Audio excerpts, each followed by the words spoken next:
Before the Saxons carved their name into the history of Britain, they lived quietly along the gray coastlines of northern Europe. Their world stretched across the lowlands of what we now call northern Germany, the flat plains of the Netherlands, and the marshy inlets of Denmark. It was a land shaped by wind and water. Wide rivers meandered across the soil, flowing into the restless expanse of the North Sea. Tides swept in and out of shallow estuaries, carrying with them the scent of salt and the rhythm of life. The winters here were long, damp, and cold. Days passed under a canopy of clouds, the air heavy with mist and rain. Frost gathered on the ground, and the people huddled close to the warmth of hearth fires. In summer, the land was green and fertile in places, though never generous. Crops of barley, rye, and oats pushed stubbornly through the earth, just enough to keep families fed. It was a hard land, and it produced a hardy people. The Saxons were not yet a united nation. They lived in small tribes, scattered across villages, that rose from the flat landscape like islands of wood and thatch. Each village was bound by kinship. Families were large, and their ties stretched backward through generations of ancestors whose graves lay in nearby mounds.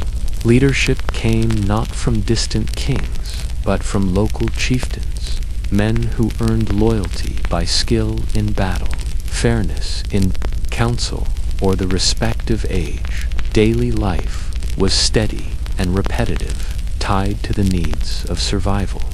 At dawn, men and boys drove cattle to pastures or yoked oxen to plows, breaking the soil with simple wooden ards tipped with iron. Women spun wool into thread, baked coarse loaves of bread, and tended vegetable plots. Children learned by watching, their small hands carrying water, gathering firewood, or chasing pigs through the forest edges. The houses were simple but serviceable. Each was built from timber, with walls of wattle and daba, lattice of wooden strips packed with clay and straw. The roofs were steep and thatched, built to shed the endless northern rains.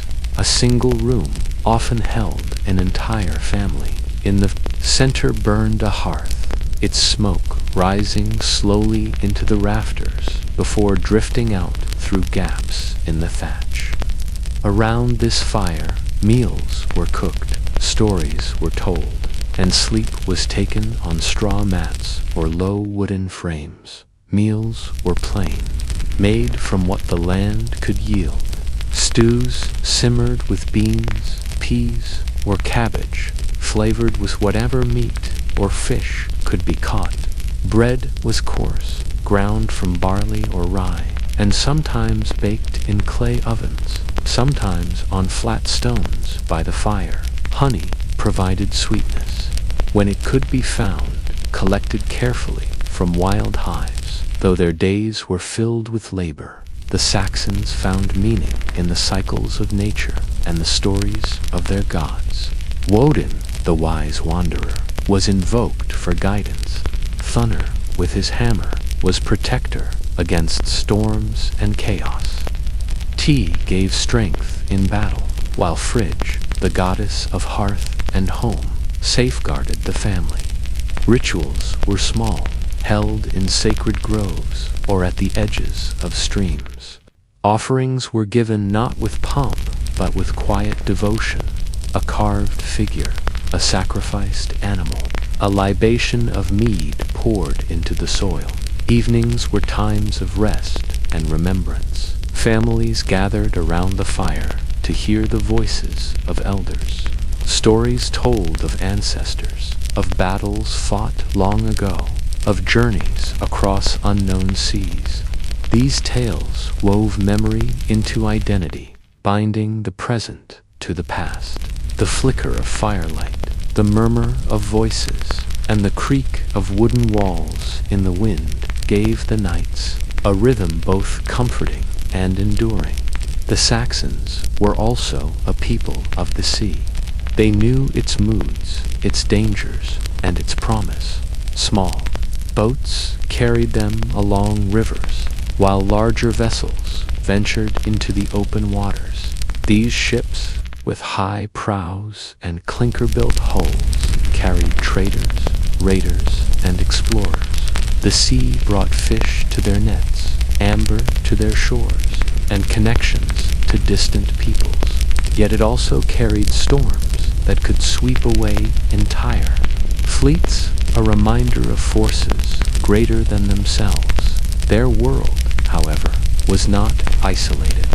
To the south, the Roman Empire still lingered, though its grip was weakening. Merchants and travelers carried news of faraway cities, of armies in retreat, of provinces left undefended. To the east and north, other tribes stirred the Angles, the Jutes, the Frisians. These neighbors traded, raided, and sometimes mingled with the Saxons, shaping a landscape of shifting alliances. The Saxons themselves were not yet destined for Britain, but the seeds of migration were being planted. Population pressures strained the limited farmland. Clashes with rival tribes threatened stability, and always, just across the water, there were rumors of a land abandoned by Rome, where fields lay untended and villas crumbled without defenders. For now, though, life continued in its quiet rhythm. The fields were plowed, the herds were tended, the gods were honored, and the fireside stories carried the people into sleep. In these simple cycles lay the foundation of a people who, in time, would cross the sea and leave a lasting mark on history.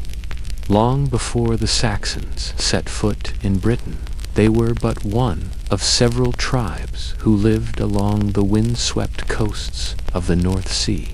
Their world was not isolated, and the Saxons themselves did not stand alone. Across rivers, marshes, and stretches of flat farmland lived other peoples who spoke related tongues and followed similar customs. Together, they formed a patchwork of tribes whose lives intertwined in trade, rivalry, and shared traditions.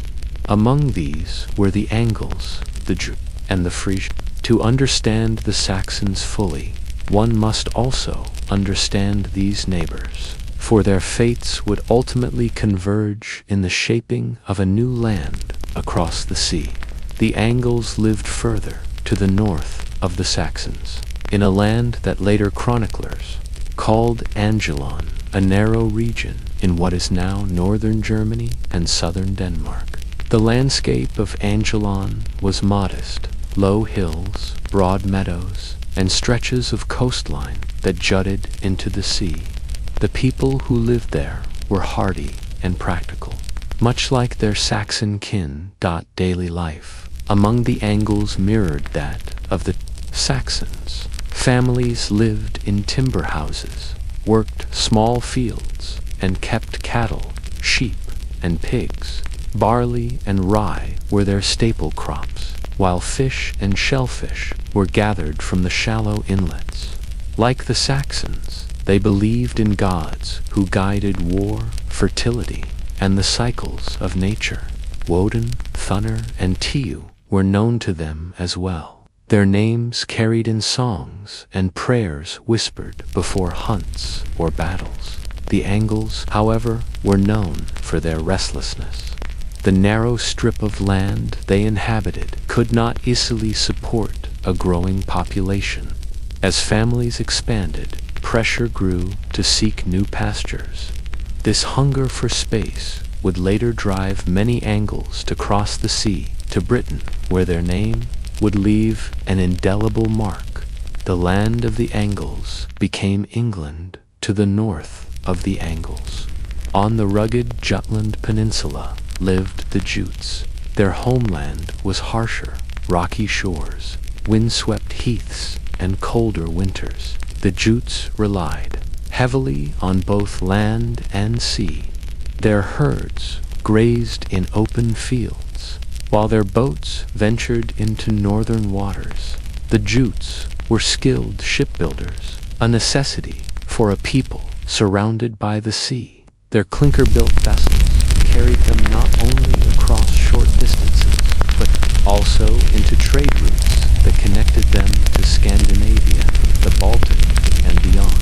Amber, furs, and fish were exchanged for tools, ornaments, and sometimes weapons. Life among the Jutes was perhaps harder than in Saxon or Anglo lands, but this hardship forged resilience. It also made migration appealing. When opportunities arose to sail across the Channel to Britain, many Jutes joined, settling in Kent and on the Isle of Wight. Their presence in Britain would be remembered in place names and in the records of early chroniclers, though over time their identity would merge with those of Angles and Saxons. Further west, along the coast of what is now the Netherlands, lived the Frisians. Of all the Saxons' neighbors, the Frisians were perhaps the most outward-looking. Their land was flat, marked by tidal marshes and shifting sands. Life depended on the sea, and the Frisians became masters of it. They built raised mounds, called turpin, to protect their villages from floods. Their ships carried them not just along the coast, but deep into networks of trade that reached the Rhine and beyond. Salt, fish, and wool were their exports, while imports brought them Roman goods, glass beads, and fine metalwork. The Frisians were also fierce sailors. Long before the Vikings, they navigated the unpredictable waters of the North Sea with confidence. Their seafaring skills made them valuable allies and dangerous rivals alike. For the Saxons, the Frisians were both trading partners and competitors, shaping the rhythms of coastal life. Though each tribe had its own homeland and identity, they shared much in common. Their languages belonged to the same Germanic family, and though dialects differed, they could understand one another. This made trade, intermarriage, and alliances possible. Their social structures were also similar. Villages were ruled by local leaders, supported by assemblies of free men who had a say in important matters. Warriors pledged loyalty to chieftains, who rewarded them with gifts and protection. Honor and reputation mattered deeply, and disputes were often settled by payments known as wergeld compensation for harm or loss of life. Religion, too, bound them together. The gods of the Saxons were the gods of the Angles, Jutes, and Frisians as well. Woden, the wandering figure of wisdom, was revered across these lands. Thunor, with his thunderhammer, was feared and respected in every tribe. Rituals took place in sacred groves, near rivers, or at shrines made of wood and stone. Festivals marked the cycles of the year harvests, solstices, and the turning of the seasons. All these tribes lived at the edge of the Roman world. To the south and west, Roman power had once seemed unshakable. Armies marched across the Rhine, building forts and roads. Traders carried Roman goods into the north: glassware, pottery, coins, and wine. Some of these artifacts made their way into Saxon and Frisian villages, treasured as exotic tokens of a larger world. Yet Rome's presence was never absolute. Beyond its frontiers, the tribes remained independent, watching the empire's fortunes rise and fall. Sometimes they fought against Roman armies. Sometimes they served as mercenaries in them. By the 4th and 5th centuries, as Rome weakened, balance shifted. For the Saxons and their neighbors, the empire's retreat created both danger and opportunity. Relations among the Saxons, Angles, Jutes, and Frisians, were never simple. At times they traded, sharing goods and knowledge. At other times they raided each other's lands, seizing cattle or burning villages. Small conflicts flared often, driven by hunger, ambition, or vengeance. Yet, despite rivalry, they were bound by shared ways of life. Intermarriage blurred tribal lines, and alliances were formed when common threats appeared. It was this mix of rivalry and kinship that prepared them for the great migrations to come. When Britain opened before them, they crossed, not as isolated peoples, but as a tide of related tribes whose destinies would intertwine. Population growth strained the limits of their homelands. Soil that had been tilled for generations grew weary, yielding less with each harvest. Climate shifts brought colder winters and shorter growing seasons. Families found it harder to feed themselves, and younger sons looked for land of their own. Stories of Britain filtered across the waters. Roman soldiers were leaving, villas stood empty, and farmland lay untended. It was a land of promise, waiting for those bold enough to take it. For the Saxons, the Angles, the Jutes, and even the Frisians, these stories stirred imagination. Over the course of generations, what began as raids became settlements, and what began as settlements became kingdoms. But that chapter was yet to come. For now, in the centuries before the Great Migration, the Saxons and their neighbors lived side by side, bound by the rhythms of the sea, the cycles of the seasons, and the stories they told in the flicker of firelight. The Saxons were not alone. In their origins, they were part of a larger tapestry of tribes who shared language, customs, and gods. The Angles of the north, the Jutes of the peninsula, and the Frisians of the coast all walked similar paths. Each struggled against the land and the sea. Each carried traditions of honor, kinship, and resilience. In time, their journeys would converge in Britain, where they would leave behind their homelands, but carry with them their shared identity. Together, they would form a new people, the Anglo-Saxons whose legacy would echo through the centuries. For now, though, they remained in their ancestral lands, living lives of quiet persistence. Their world shaped by soil, sea, and sky, and in those quiet lives lay the beginnings of history yet to unfold. The plains of southern Mesopotamia stretched wide and level, their horizons broken only by canals, mud-brick villages, and the distant shimmer of water in the heat. In this land, where boundaries were drawn not by mountains or forests, but by lines agreed upon in fragile treaties, the city of Lagash rose to power. But its prosperity also placed it in constant tension with its neighbors. Chief among these rivals was the city of Umma, situated nearby, whose ambitions repeatedly clashed with the interests of Lagash. Between them lay a region called the Gwidenna, a fertile plain whose rich soil and life-giving water made it invaluable. The Gwidenna was more than land. It was survival itself. To own its fields was to possess security. To lose them was to risk hunger and decline. For this reason, Lagash and Umma returned again and again to the same dispute, making the Gwidenna one of the earliest recorded flashpoints of human territorial conflict. The origins of this rivalry were not sudden. They unfolded slowly, shaped by the natural environment and the shifting courses of rivers and canals. Floods washed away boundary markers. Canals shifted direction. Memories of earlier agreements grew hazy.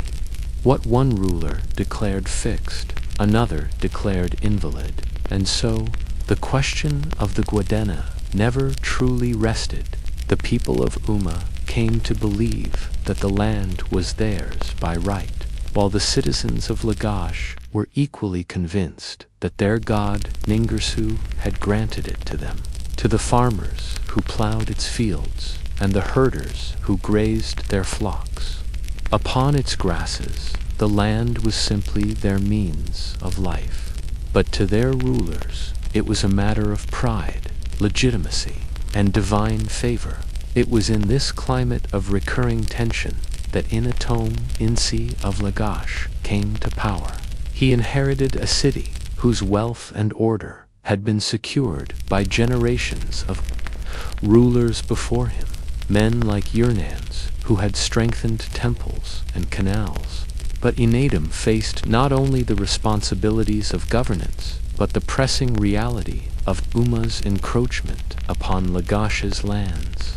He did not turn away from this challenge. Instead, he raised an army, drawing upon farmers and craftsmen who exchanged their plows and tools for shields and spears. These men did not fight as scattered bands. They trained to march as one, advancing in tight formations, their shields interlocked and their weapons thrust outward. In this manner, Lagash's citizens became soldiers, their unity on the battlefield mirroring the unity of their city. The clash between Lagash and Umma was fierce, and its memory has survived across millennia through a fragmentary but extraordinary monument known as the Stele of the Vultures. This carved stone, though weathered and broken, still offers a vision of how the people of Lagash understood their struggle. On its panels, we see soldiers marching in close ranks, their spears bristling like the quills of a great beast, their shields overlapping in a wall of protection. We see the Ensi himself, Inatom, at their head, leading his people not as a distant ruler, but as a commander among them. Beneath their feet lie the bodies of their fallen enemies, strewn across the battlefield. Other scenes show carrion birds descending, feasting upon the dead. It was a grim vision, and yet a proud one, for it proclaimed the strength of Lagash and the justice of its cause. But the stele does not only show human effort. On its reverse side, the god Ningirsu himself appears, rendered as a towering figure. In his hands, he holds a great net, within which are caught the defeated soldiers of Umma. They struggle helplessly, bound by divine power, their fate sealed not by mortal arms alone, but by the will of heaven. This dual imagery tells us much about how Lagash understood war. Battles were not merely contests of strength. They were judgments rendered by the gods. Victory meant divine approval. Defeat meant divine abandonment. For Inatom and his people, to march into battle was to place themselves in the hands of Ningirsu, trusting that their god would protect them and vindicate their cause. After his victory, Inatom forced Amma to swear an oath. The defeated city pledged before the gods that it would no longer trespass into the lands of Lagash. New boundary stones were placed to mark the division. Canals were cut and measured. The agreement was sanctified with rituals and offerings. The words of the oath were inscribed, and curses were added against anyone who might dare to alter them. The treaties were clear, and for a time they were respected. Yet history tells us that peace was always temporary. In time, Amma returned to its claims. Hunger, ambition, or perhaps the restless pride of new rulers drove them once again into the Guidana, and once again, Lagash was forced to defend its land. Enatom's reign is remembered largely for this great struggle, but it was not defined by war alone. He, like his predecessors, commissioned the building of temples and the restoration of canals. He reinforced the role of the Ensi as both steward of the god's household and protector of the people. His legacy, however, has been tied most strongly to the memory of the battlefield, preserved in the stone that still bears witness thousands of years later. After Enatom's time, the same conflict continued. One of his successors also faced disputes with Amma. His inscriptions tell of treaties negotiated, boundaries reaffirmed, and curses renewed. One text describes how he established boundary stones and invoked the wrath of the gods upon any who might move them. He who alters this boundary, who crosses it, may the gods strike him down. The inscription reads, "To us, these may sound like dramatic words, but to the people of Lagash, they carried profound weight. The gods were not distant abstractions, but active forces in daily life, and to violate a treaty was not only to offend another city, but to risk the anger of heaven itself." In Tamina's boundary stone, remind us of how fragile order was in this early world. Without mountains or seas to anchor borders, human agreements and divine oaths were the only things that kept peace. When those agreements failed, conflict returned. The people of Lagash lived always with this uncertainty. For farmers, it meant sowing fields whose ownership might tomorrow be contested. For herders, it meant grazing flocks on pastures that could be claimed by others. For scribes, it meant recording treaties they suspected would one day be broken. Yet for all this, the rhythms of daily life went on. Even in times of war, canals had to be maintained, crops had to be planted, and offerings had to be made at the temples. Soldiers might march out under the banners of Ningirsu, but at home women prepared bread, potters shaped jars, and children learned their letters in the soft clay of practice tablets. War and peace alike were framed by the unchanging needs of life. The conflict with Uma was important, but it did not halt the sun's rising or the cycles of the seasons. The memory of these wars, however, shaped the identity of Lagash. By portraying itself as the defender of divine order against oath-breakers, the city strengthened its claim to legitimacy. The stele of the vultures was not merely a record of victory, it was propaganda, declaring to friend and foe alike that Lagash was protected by Ningirsu, and that those who opposed it would fall. For the citizens of Lagash, this narrative gave meaning to their struggles. It told them that their labor, their offerings, and even their battles were part of a greater story of service to their god. Over time, though the endless disputes with Amma drained Lagash of energy and limited its ambitions, while it remained strong and respected, other cities began to rise beyond its shadow. Yorkish, and eventually the new power of Akkad, would grow to greater prominence. Lagash's legacy, though significant, would always be tied to its local struggles, its role as defender of the Guidana, and its devotion to Ningirsu. And yet, even as the fortunes of cities shifted, the memory of Lagash's early wars endured. They remind us that the first urban centers were not only places of cooperation. The city of Lagash, though often remembered for its battles with Uma, was more than a place of conflict. It was also a community where people worked, worshipped, and lived out the routines of daily existence. Generations passed after the victories of Inatum and the treaties of Intimina.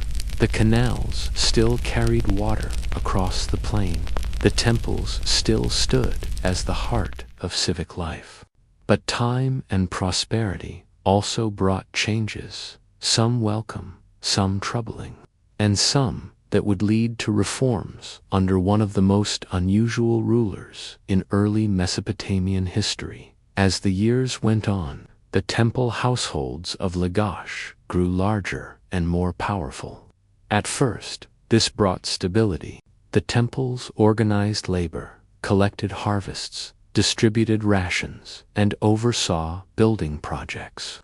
But over time, the balance between religious stewardship and political control became blurred. Officials within the temple system began to accumulate wealth and privilege. Priests demanded larger offerings. Administrators took more than their share from the storehouses. The burden of these excesses fell upon the ordinary citizens, farmers, herders, craftsmen who provided the goods and labor that supported the temple economy. The inscriptions that survive from this period tell of growing discontent. They describe abuses of power in which temple officials seized fields, taxed people heavily, and claimed property that had once belonged to families. Even the burial of the dead was said to be controlled by temple elites who charged high fees and forced mourners into costly rituals. To live in Lagash during this time was still to live under the shadow of the gods. But the human intermediaries who managed divine property often acted with self-interest. It was against this background that Urukagina rose to power. He was not a conqueror in the mold of Inatum. His name is not attached to great victories over neighboring cities, nor to monumental steles showing armies in formation. Instead, his legacy lies in what we might call reform. He attempted to correct the excesses of the temple system and to restore fairness for ordinary people.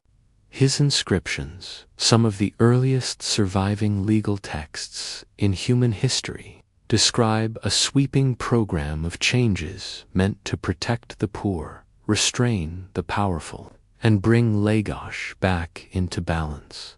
Urukagina declared that the widow and the orphan should no longer be at the mercy of officials who might exploit them. He limited the demands that priests could place upon families, especially during burials and marriages, when people were most vulnerable. He forbade the seizure of property without due cause. He reorganized the distribution of temple offerings so that they would no longer enrich a small circle of elites, but would instead serve the community more broadly. In essence, Urukagina attempted to reduce corruption and restore justice for the citizens of Lagash. These reforms must have been deeply felt. Imagine a farmer who had long been required to give up a large portion of his harvest, not only to the temple, but also to corrupt officials who demanded more than was due. Under Urukagina, he might find some relief, his obligations reduced to a more sustainable level. A widow, fearful of losing her husband's land to unscrupulous priests, might now have the protection of written decrees that preserved her rights. A family preparing to bury their dead could do so without crippling expense. These changes touched daily life in immediate and practical ways. Urukagina also sought to reduce the concentration of land and wealth in the hands of the temple institutions. He restored fields that had been seized back to their original owners. He protected smallholders from the encroachment of larger estates. These measures reflected not only a sense of justice, but also an understanding that the health of the city depended on the well-being of its ordinary citizens. A community strained by unfair burdens could not endure. By lightening those burdens, Urukagina aimed to strengthen Lagash as a whole. It is tempting to view Urukagina as a champion of the common people, and in some sense he was. But his reforms were also pragmatic. A city plagued by corruption risks instability. Discontented citizens might refuse to work, resist authority, or even revolt. By curbing abuses, Urukagina reinforced his own legitimacy as Ensi. He presented himself as the servant of Ninjutsu, who ensured that divine justice was done on earth. His authority was strengthened by his fairness, and fairness was reinforced by the authority of the gods. Life under Urukagina then offers us a rare glimpse into the earliest stirrings of what we might call social justice. Long before codes of law like that of Hammurabi, long before the polished philosophies of later civilizations, the citizens of Lagash saw their ruler inscribe reforms designed to protect them from exploitation. To live in Lagash at this time was to experience, however briefly, a vision of governance that sought balance rather than domination. The daily rhythms of the city continued, much as they had before. Farmers still walked to their fields at dawn, oxen pulling wooden plows through the soil softened by irrigation. Children still carried baskets of reeds, still helped their mothers grind barley into flour, still learned the basics of cuneiform under the watchful eye of scribes. Potters turned clay upon their wheels. Weavers stretched wool upon looms. Merchants carried goods to and from the market. Temples continued to host festivals, with music, chanting, and offerings filling the air. Life was ordinary, and yet behind it all lay the quieter influence of reform, shaping what burdens families carried and how their labor was valued. One can imagine the relief of a craftsman who no longer feared sudden confiscation of his workshop by an official. One can picture the quiet gratitude of a family allowed to bury their loved ones without falling into debt. These were not grand victories won on battlefields, but they mattered no less to the people who lived them. Still, reform could not erase the realities of Mesopotamian politics. Lagash remained a city among many, vulnerable to rivalry and invasion. Urukagina's attempts to build justice within his walls did not shield him from threats beyond them. In the end, Lagash's fate would be determined not only by fairness at home but by power abroad. Neighboring city-states continued to contend for dominance, and eventually Lagash itself would fall under the shadow of stronger powers. But in the quiet spaces of its history, in the simple clay tablets that preserve his decrees, Urukagina left a legacy that endures. His reforms show us that even in the earliest days of cities, people recognized the dangers of corruption, the importance of fairness, and the responsibility of rulers to protect the vulnerable. He may not have built great monuments or conquered vast territories, but his concern for justice has echoed across the centuries. A small but remarkable moment in the long story of human civilization. For the people of Lagash, life moved steadily forward. The canals still carried water through the fields. The temple of Ninjutsu still rose at the city's heart, its mud brick walls standing firm against the passing years. Festivals were still celebrated, with musicians playing lyres and drums, while dancers moved in rhythm before the altars. Children still played in the narrow streets, their laughter rising above the hum of daily work. And all the while the people lived under the reforms of Urakagina, reforms that sought to make their lives just a little more fair, a little more bearable. In a world where so much was uncertain, when we think of Lagash now, we remember its wars with Uma, its monuments, its inscriptions. But we should also remember the quieter story of a ruler who tried to lessen the weight of injustice, who wrote down protections for those who had little voice, who sought to shape his city into something more humane. In that effort, brief though it may have been, we see not only the history of Lagash, but the beginnings of a larger human dream, the dream of a society where power serves the people and not the other way around.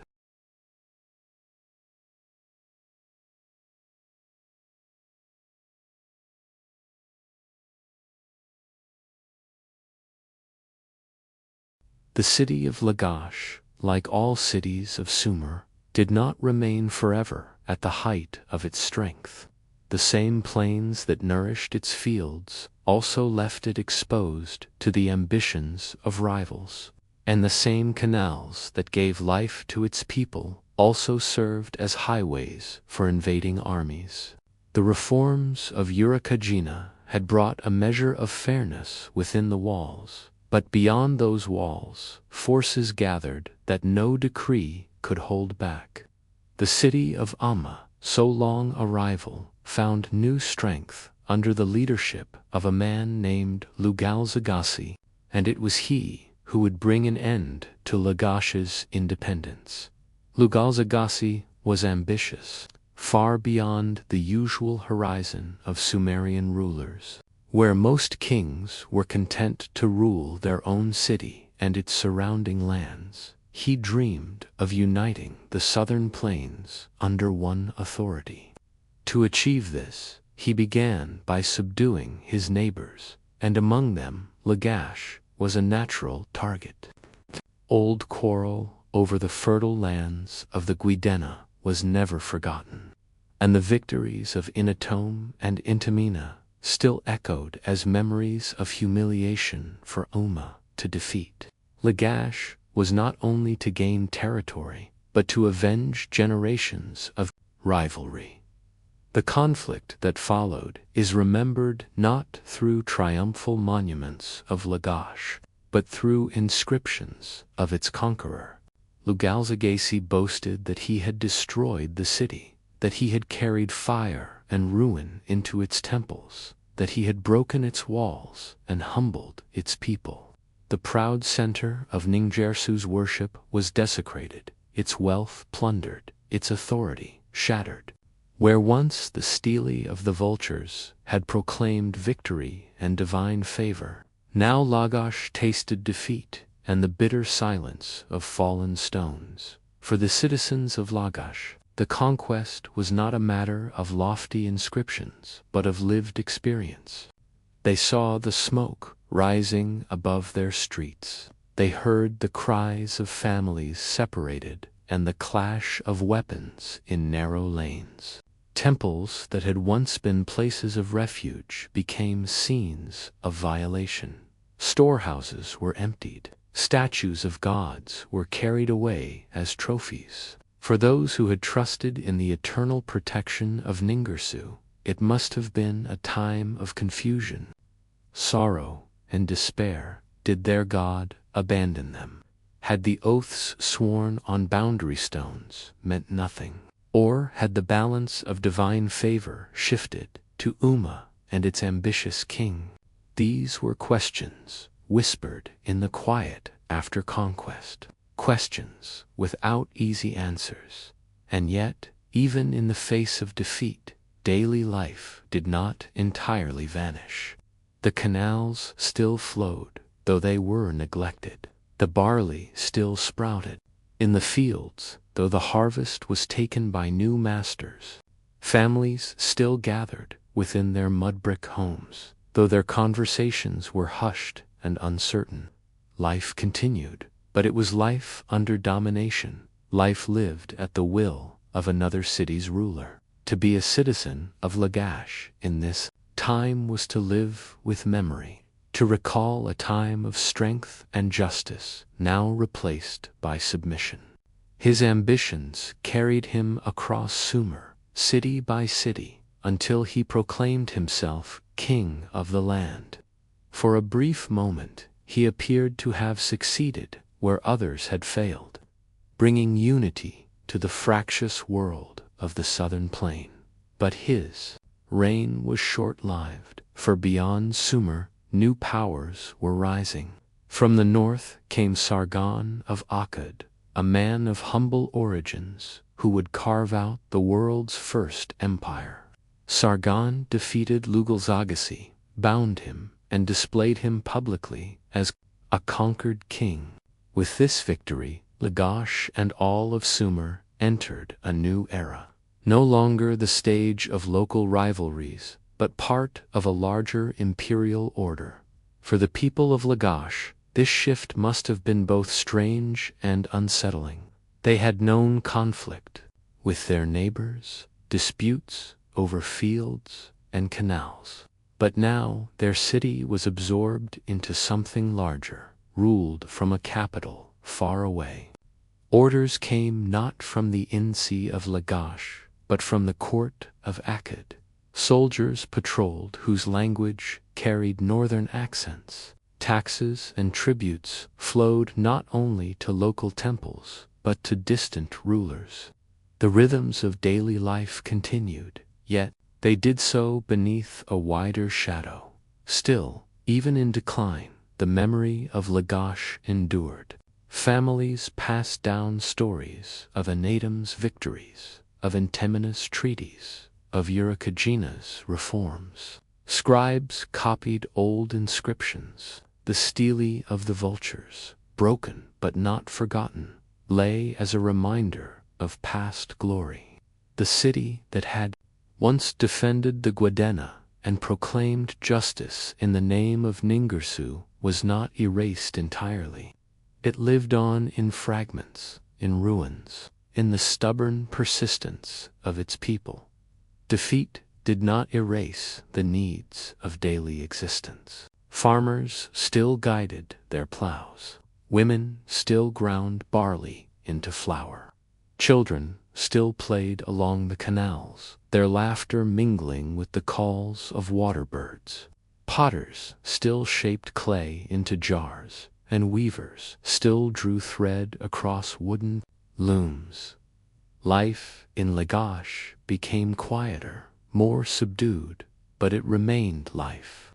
In the long story of Mesopotamia, cities rose and fell, rulers came and went, but ordinary people endured, adapting to each new order with resilience. The fall of Lagash to Lugalzagasi and the rise of Akkad remind us that even the most powerful cities of early Sumer were fragile. Their walls could be broken, their gods' temples looted, their treaties ignored. Yet the memory of what they achieved lingered. Lagash had been a place where early kings marched in tight formations, where treaties were inscribed in clay, where gods were invoked to guard the boundaries of fields, where a ruler once sought to protect the widow and the orphan. These things remained, carried forward in record and tradition, shaping how later generations understood justice, authority, and the responsibilities of kingship. As night falls upon our imagination of the city, we might picture Lagash not in the moment of its defeat, but in the quieter scenes that continued afterward. A farmer kneeling to inspect his crop, a scribe carefully pressing signs into a clay tablet, a family gathered within a courtyard, sharing a simple meal of bread and dates. The city was humbled, yes, but it lived on. For cities are more than their rulers, more than their victories and defeats. They are the accumulation of countless lives, lived steadily through changing times. Lagash, though conquered, remained a thread in the great tapestry of Mesopotamian history. Its stones may have been broken, its power diminished, but its memory endures, whispering across millennia of the first struggles for land, of the first reforms of justice, and of the fragile yet enduring resilience of human community. The story of Lagash did not end with its defeat at the hands of Lugal-Zagassi and the conquest that followed from Sargon of Akkad. Like many Mesopotamian cities, it endured, adapting itself to new circumstances, reshaping its life under the shadow of empire. Cities in this land were resilient. Walls could crumble and rulers could fall, but the canals still ran, the fields still produced barley, and the people still gathered within their mud-brick courtyards. What changed was not the heartbeat of daily existence, but the larger authority under which that life was organized. Lagash, once an independent city-state, became a loyal, if subdued, part of the Akkadian realm. The empire of Akkad stretched further than most people of Lagash could ever travel. It drew in cities to the north, reaching toward the lands of the upper Tigris, and pressed westward to the fringes of Syria. To the people who lived their whole lives among the southern canals, this world was vast, almost unimaginable, and yet they found themselves within it. Orders now came not from their own NC alone, but from governors who carried the seal of Akkadian rulers. Clay tablets, inscribed in both Sumerian and the Akkadian tongue, recorded the flow of tribute, labor, and goods. Each wedge pressed into wet clay was a reminder that Lagash was no longer the center of its own destiny, but part of something larger. The shift was felt first in the collection of tribute. Grain, wool, fish, and oil were measured out with precision, sealed under the eyes of scribes, and dispatched toward the imperial capital. The farmers of Lagash tilled their soil as they always had, bending over furrows in the cool hours of morning, guiding water through small irrigation ditches, and driving plows pulled by oxen. But now, when harvest came, the best of the yield was taken away. Carts creaked along the roads, bearing sacks of barley and jars of oil toward distant storehouses. For the farmer, this meant longer hours and leaner shares, though the fields themselves did not change. The barley still sprouted in neat rows, the reeds still rustled in the canals, but the fruits of this labor now served a wider realm. Yet empire also brought connection. Traders from distant lands appeared more frequently in the markets of Lagash. Copper from the east, cedar wood from the mountains, and lapis lazuli from Afghanistan passed through the city, handled by merchants who counted their goods beneath the watchful eyes of Akkadian officials. These materials, once rare, became part of daily life for craftsmen. A sculptor might now shape harder stone into small figurines. A jeweler might string blue stones into necklaces. A scribe might carve his seal with sharper detail on a cylinder of imported stone. Such goods reminded the people that while they had lost independence, they had gained access to a wider world. Language, too, shifted under the influence of empire. Sumerian remained the sacred tongue of rituals and temple inscriptions, but Akkadian grew more common in administration and trade. Children learning to write were trained in both, their styluses moving carefully across clay tablets as they copied lists of words in 2 languages. For the older generation, the presence of Akkadian words in daily speech may have sounded strange, even unwelcome, but to the young it was natural, simply the way of things. The bilingual hum of scribes at work became a soundtrack of this new era, a quiet blend of tradition and change. Religion adjusted but did not disappear. Ningirsu still presided over Lagash, and his temple remained the great heart of the city. Pilgrims still approached with offerings, priests still conducted chants, and the statue of the god was still tended with care. Yet imperial gods were honored, too, their names added to prayers, their shrines set alongside older sanctuaries. It was not unusual for Mesopotamians to acknowledge many divine powers, and so this integration felt less like replacement and more like addition. Still, the subtle rebalancing of ritual reflected the political reality. Lagash was under Akkadian rule, and the gods of empire had to be acknowledged. For the ordinary people, daily life remained marked by familiar rhythms. At dawn, smoke rose from hearths as women baked flat loaves of bread from ground barley. Children fetched water in clay jars from canals and wells. Men led animals to pasture or guided boats heavy with reeds and fish. In workshops, potters shaped clay, their wheels, turning steadily, while weavers stretched wool across looms, their hands moving in quiet rhythm. The empire did not erase these patterns. It added layers of obligation and authority above them, but the core of daily life endured. In this way, Lagash continued, a city of workers, farmers, scribes, and priests, all living under the watchful eye of both their local gods and distant rulers. The scribes of Lagash felt the empire most keenly. Records multiplied as every transaction, every delivery, every measure of tribute had to be documented.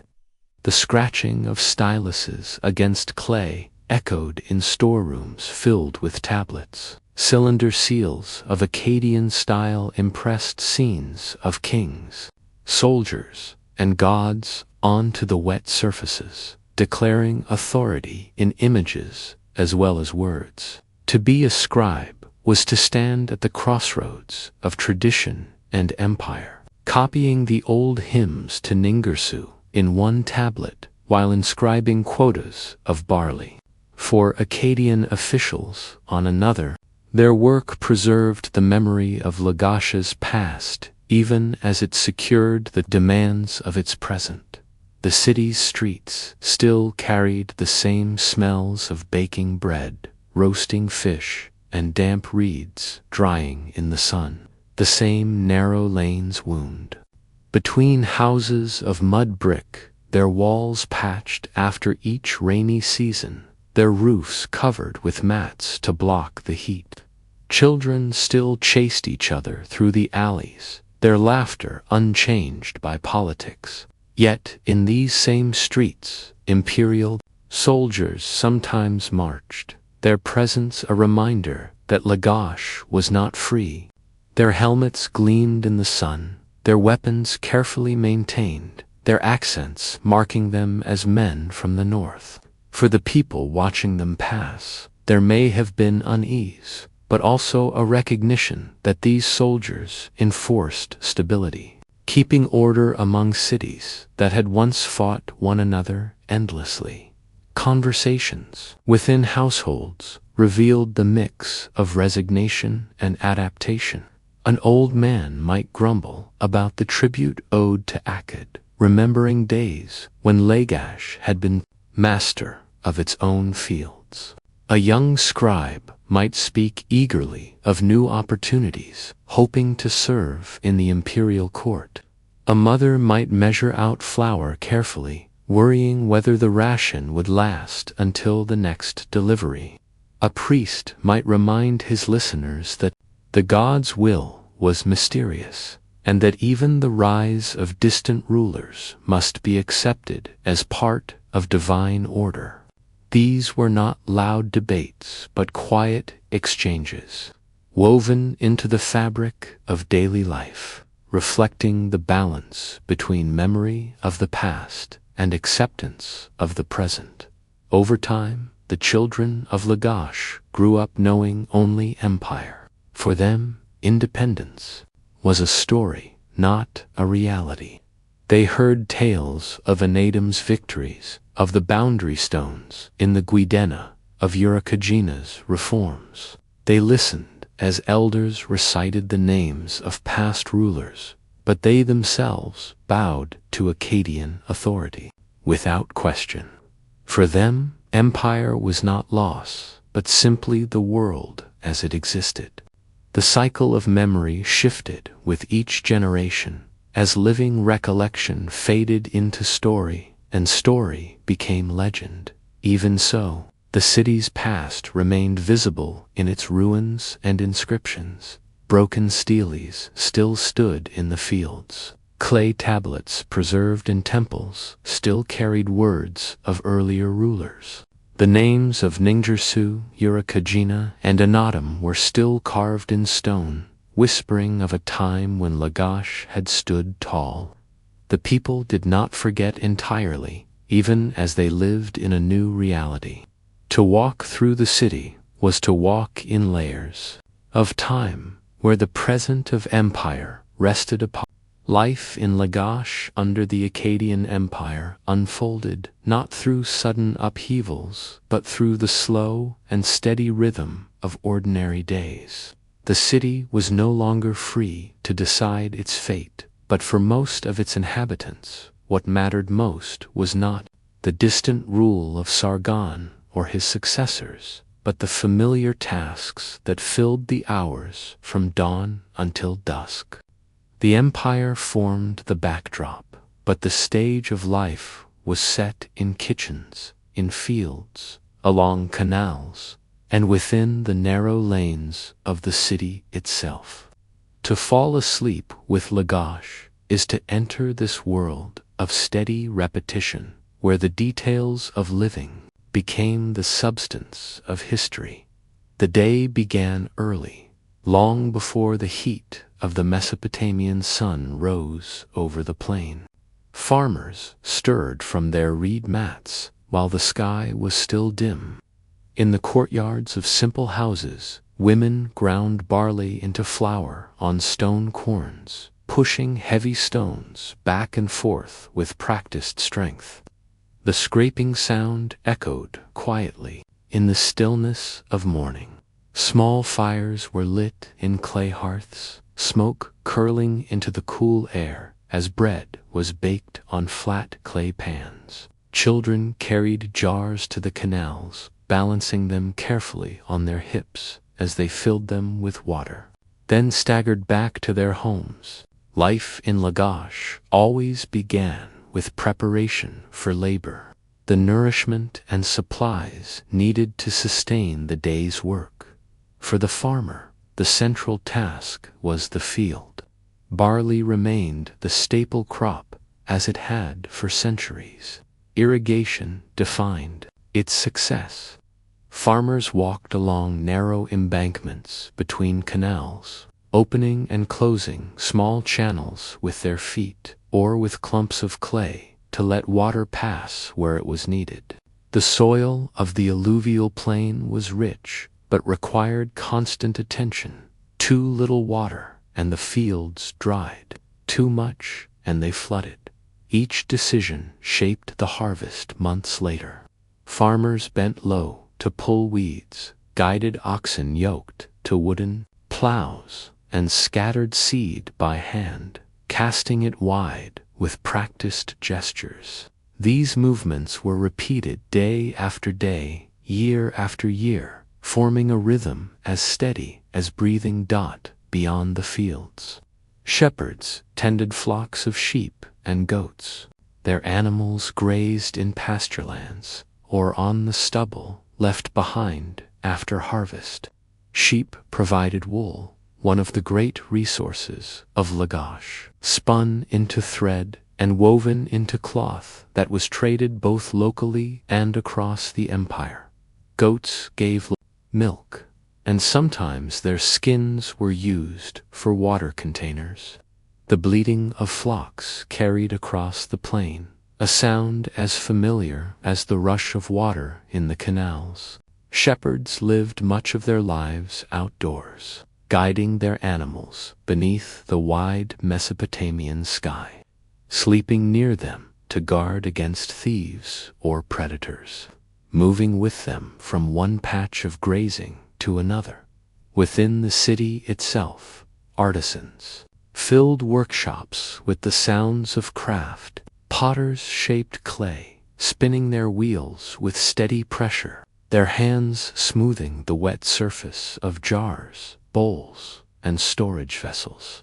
The smell of damp clay mixed with the smoky heat of kilns as vessels were fired. Each household required jars for grain, for oil, for water, and so the potter's work was endless. Weavers, often women, worked with looms stretched across courtyards. Woolen threads were pulled, taut, and shuttles passed back and forth in a slow rhythm, producing cloth both plain and decorated. Dyers added color, using natural pigments, staining wool in shades of red, brown, and occasionally blue. Leatherworkers prepared hides, carpenters shaped wood, and metalworkers hammered copper into tools. Each craft sustained the daily needs of the city, and together they filled its lanes with the quiet hum of industry. The houses of Lagash were simple but enduring. Constructed from sun-dried mud bricks, they stood close together along narrow, winding streets. Their walls were plain, smoothed with clay plaster, and often whitewashed to reflect the sun. Roofs were flat, made of timber beams, covered with mats and more layers of clay. Families used their rooftops for sleeping during the hot summer nights, spreading mats and blankets beneath the stars. Inside, rooms were small and arranged around a central courtyard that admitted light and air. The courtyard was the heart of the house, where meals were prepared, weaving was done, and children played under the eyes of their mothers. Life flowed in and out of these spaces, as constant as the sun rising and setting. Food formed the basis of both labor and rest. Barley bread was eaten with nearly every meal, often accompanied by dates from the palm groves that grew along canals and ditches. Fish from the waterways were common, roasted over small fires or dried in the sun for storage. On special days, mutton or goat might be cooked in stews. Milk was consumed in various forms, sometimes soured into yogurt-like drinks. Beer, brewed from barley, was the staple beverage, thick and nutritious, drunk from clay cups or through straws from large jars. The diet was simple, repetitive, and sustaining, providing the energy required for unending cycles of work. Clothing was equally straightforward. Wool was the most common material, woven into garments that draped over the body. Men often wore simple skirts tied at the waist, leaving the upper body bare, while women wore longer dresses, sometimes with shawls draped over their shoulders. The garments were plain for most, though wealthier citizens could afford dyed cloth or decorative fringes. Sandals of leather protected the feet, though many walked barefoot on the warm earth of streets and courtyards. Hairstyles varied. Men often shaved their heads or wore simple caps, while women braided their hair, sometimes tying it with strips of cloth. Jewelry, when available, was treasured beads of shell, carnelian, or lapis, strung together into necklaces or bracelets. These small adornments added beauty to lives otherwise marked by necessity. Festivals offered moments of joy and community. Despite the weight of empire, the religious calendar of Lagash continued to mark the year with celebrations for Ningirsu and other deities. Processions wound through the streets, with statues of gods carried on platforms, accompanied by music. From drums and pipes, offerings were brought to temples, bread, beer, animals for sacrifice. People gathered to sing hymns, to clap hands, to watch ritual dramas performed by priests. For a time, daily labor gave way to communal joy. Children followed the processions wide-eyed, while adults offered prayers for health, fertility, and prosperity.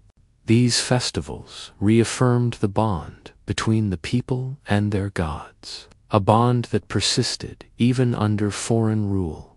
The temple remained the spiritual and social heart of the city. Priests conducted rituals, maintained sacred fires, and recited hymns that had been passed down for generations. Scribes in temple workshops copied texts, preserving old hymns while recording new offerings. The temple was also an economic institution, owning fields, employing laborers, and distributing food. In many ways, the temple was as much a center of administration as of worship. People brought their concerns to its gates, and its presence reminded all that the divine order stood above human politics. The empire could change rulers, but Ningirsu remained. Children grew up within this world of routine. They learned to fetch water, to tend animals, to shape clay into small toys, to watch their parents at work. Boys of wealthier families might be sent to scribal schools, where they learned to form wedge-shaped marks on clay tablets, practicing lists of signs until their hands grew steady. Girls learned domestic tasks, weaving, grinding grain, preparing food. Their games echoed through the courtyards, tossing clay balls, racing in the alleys, playing with little figurines carved from wood or clay. These childhoods were shaped less by empire than by the steady cycles of home, family, and neighborhood. The marketplace was another hub of daily activity. Merchants set out their goods in open spaces near temples or along broad streets. Buyers examined jars of oil, baskets of dates, bolts of cloth, and small trinkets of stone or metal. Transactions were often sealed with clay tokens or marked on tablets by scribes who kept accounts. The marketplace was also a place of news and rumor, where travelers in Lagash under the Akkadian Empire, one of the most important figures in the quiet machinery of daily life was the scribe. The city had always valued writing, but in this period, the role of the scribe became even more central, for empire depended on records, grain collected as tax, sheep counted for temple offerings, workers assigned to fields, jars of oil dispatched to distant storehouses. Every movement of goods and people was pressed into clay with the tip of a reed stylus. The scribe was not a warrior, nor a farmer, nor a priest in the fullest sense, but without him the empire could not function. His marks gave order to things, and his memory preserved what would otherwise be lost in the rush of time. The school of the scribe was a demanding place. Boys of certain families, often connected to temple or administration, sat cross-legged on the floor, clay tablets before them. They held styluses of reed and copied lists of signs again and again. The wedge-shaped impressions had to be precise, angled correctly, spaced evenly. A master scribe watched over them, correcting mistakes, making them repeat until the hand grew steady. They began with simple lists names of animals, names of plants, numbers. Then they copied proverbs, hymns, royal decrees. Slowly, through repetition, they entered the world of written language. For many, this training lasted years, filled with long days of pressing clay until fingers grew sore and shoulders stiff. The script they learned was complex, a system of signs that could represent words, syllables, and ideas. Sumerian remained the sacred language of ritual and tradition, while Akkadian was increasingly used in administration and communication across the empire. The scribes of Lagash often had to know both, writing bilingual lists and documents that bridged the old world and the new. To those outside the craft, the tablets may have seemed mysterious, covered in wedges and strokes, but to the scribe they were alive with meaning, contracts, inventories, hymns, decrees. In their hands, clay became memory, preserving the city's daily life. Law, too, depended on writing, though the most famous law codes of Mesopotamia would come later. In Lagash, there were already traditions of legal reform and record.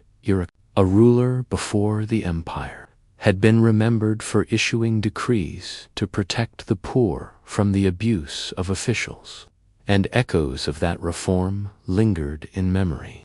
Under Akkadian authority, legal matters were documented with greater rigor. Contracts for the sale of land, for marriage, for adoption, for labor agreements all were inscribed on tablets, sealed with cylinder seals rolled across the clay. The seal bore the image of its owner, a small scene of gods or animals that served as a signature. These contracts were stored in archives, each tablet placed carefully in baskets or jars, waiting to be consulted when disputes arose. The people of Lagash may not have spoken of law in abstract terms, but they lived with its weight. A man might go to a scribe to record the transfer of a field from one family to another. A woman might bring a witness to seal an agreement about her dowry. Merchants documented loans, noting the amount of silver or grain to be repaid.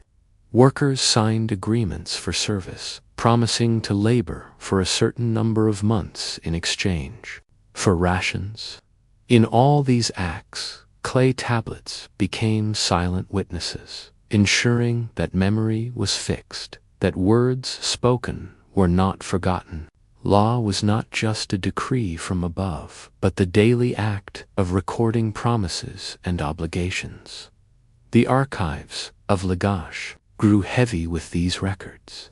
In temple storerooms, shelves held rows of tablets, their edges inscribed with identifying marks, so that they could be retrieved.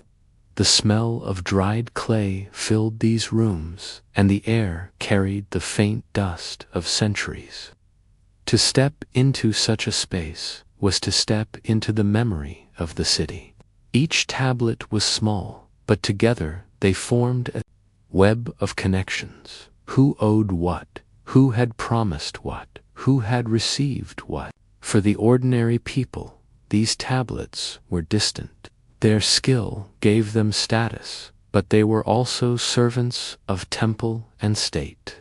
They sat for hours each day with tablets balanced on their knees, styluses in hand, copying lists, recording deliveries, issuing receipts. Their voices were low, murmuring as they read back the words they inscribed. They worked in the heat, their hands streaked with clay, their eyes narrowed in concentration. It was patient, repetitive work, and yet it carried immense weight, for it was through their labor that empire was sustained. Education for scribes extended beyond writing. They studied mathematics, learning to calculate rations, to measure fields, to divide shares. They learned to read signs of the heavens, for astronomy, was tied to ritual and calendar. They memorized hymns and proverbs, absorbing not only technical skill but cultural tradition. A good scribe was not merely a recorder, but a man of knowledge, one who could advise officials, interpret omens, compose prayers. In this way, the scribes of Lagash connected the practical and the sacred, the economic and the divine. Temples, too, relied on their skill. Offerings to the gods were carefully recorded. How many sheep, how much oil, how much grain. Hymns were written down, preserving words once passed only by memory. The calendar of rituals, the list of priests, the inventory of sacred objects were kept on clay. Without such records, the temple could not manage its vast holdings or its complex rituals. The scribes stood in the background, unseen by the worshippers who brought their offerings, but their work sustained the rhythm of worship itself. Even the smallest details of daily life passed through their hands. A worker receiving his ration of barley had it marked on a tablet. A weaver assigned wool for her loom had her name listed in neat wedges. Each of these notes was part of a larger pattern tying individual lives into the system of city and empire. The people of Lagash might not have thought of themselves as participants in a great structure, but through the work of scribes, their actions were woven into that structure. Nonetheless, the language of empire shaped the very way people thought of their world. Akkadian words crept into Sumerian speech, especially in matters of administration. Tablets might be written in one language, annotated in another. Children in scribal schools recited word lists that matched Sumerian to Akkadian, training their tongues to move between worlds. Lagash was still Sumerian in heart, but its scribes wrote in the language of empire as well. Memory itself was preserved in these tablets. Without writing, the deeds of kings and priests faded with the passing of generations. With writing, they endured. In Lagash, this tradition had long been present, but under the Akkadians it grew wider, linking the city to the larger memory of empire. The scribes of Lagash became not only servants of their city, but contributors to a shared human record. The work of law and record-keeping shaped the sense of order in society. People might complain of tribute, of labor demands, of officials' burdens, but they also knew that agreements were written, that promises could be checked, that disputes could be resolved by consulting the tablets. In this sense, writing brought a kind of stability, a framework within which life could unfold. It was imperfect, subject to corruption and error, but it gave structure to what might otherwise have been chaos. The clay tablets were small anchors of certainty in a world that often felt uncertain at night. When the scribes put aside their styluses and left their tablets to dry in the warm air, they walked home through the narrow streets just like everyone else. They ate their barley bread, drank their beer, told their children stories of gods and heroes. Their work may have been specialized, but their lives were woven into the same rhythms of food, family, and faith. Yet in their clay tablets they left a legacy greater than most realized, for it was through their careful records that the story of Lagash and of Mesopotamia itself survived into memory. And so the city lived, its laws inscribed, its contracts sealed, its knowledge passed from hand to hand, from teacher to student, from one generation of scribes to the next. Each mark in clay was small, but together they formed a continuity that outlasted empires. Lagash, humbled by conquest, preserved its identity through these quiet acts of record. Long after kings and conquerors were forgotten, the tablets of scribes remained, carrying forward the memory of a city that endured in words as much as in stone. The people of Lagash may have thought little of it as they slept on their rooftops beneath the stars. But in the steady scratching of styluses and the drying of clay lay the foundation of civilization itself, the habit of writing, the preservation of thought, the codification of law, the quiet shaping. The economy of Lagash during the Akkadian Age unfolded in quiet and steady cycles, much like the flow of its canals. Trade and exchange were not occasional acts, but daily rhythms woven into the very fabric of city life. From the smallest farmer, carrying surplus barley to the temple storehouse, to the merchant guiding caravans across the flat horizon, each person played a role in the intricate web that sustained the city. To walk through Lagash was to sense this unbroken current of goods and labor, moving constantly, silently tying individuals to families, families to neighborhoods, neighborhoods to temples, and temples to empire. It began with the fields, the farmers.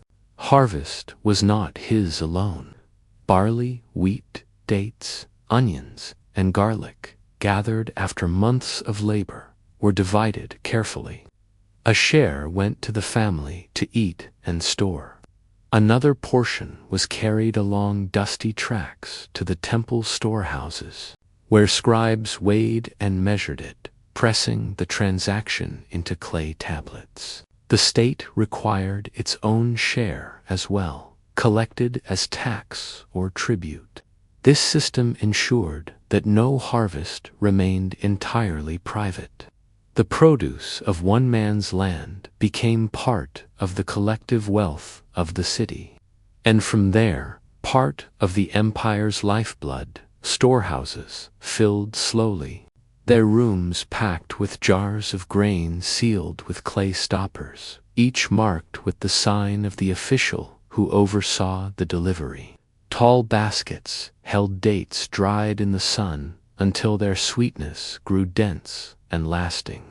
Rows of clay vessels stored sesame oil, its surface glistening faintly in the dim light. These storehouses were not just buildings, but nodes in a network of supply. From them, rations were distributed to workers, offerings were given to temples, and merchants drew stock for trade.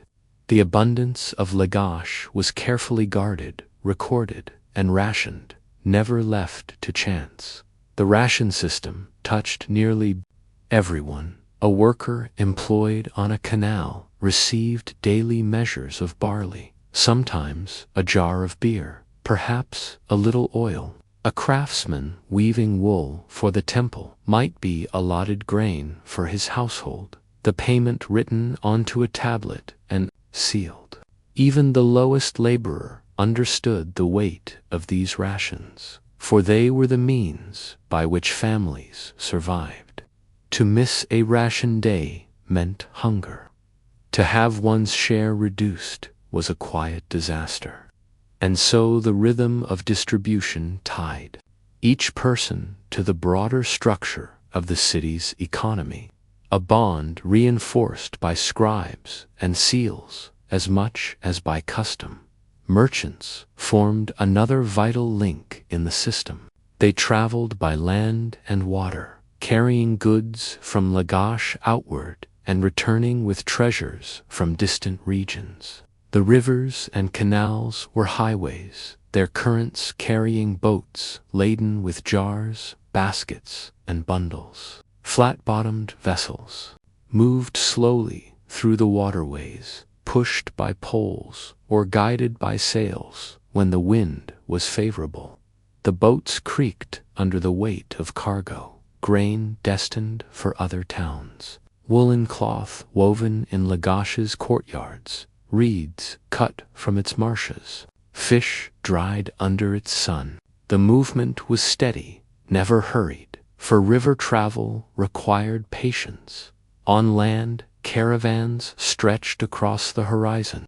Donkeys bore panniers filled with goods, their hooves kicking up dust as they walked. Merchants traveled with guards and helpers, their progress measured not in speed but in survival.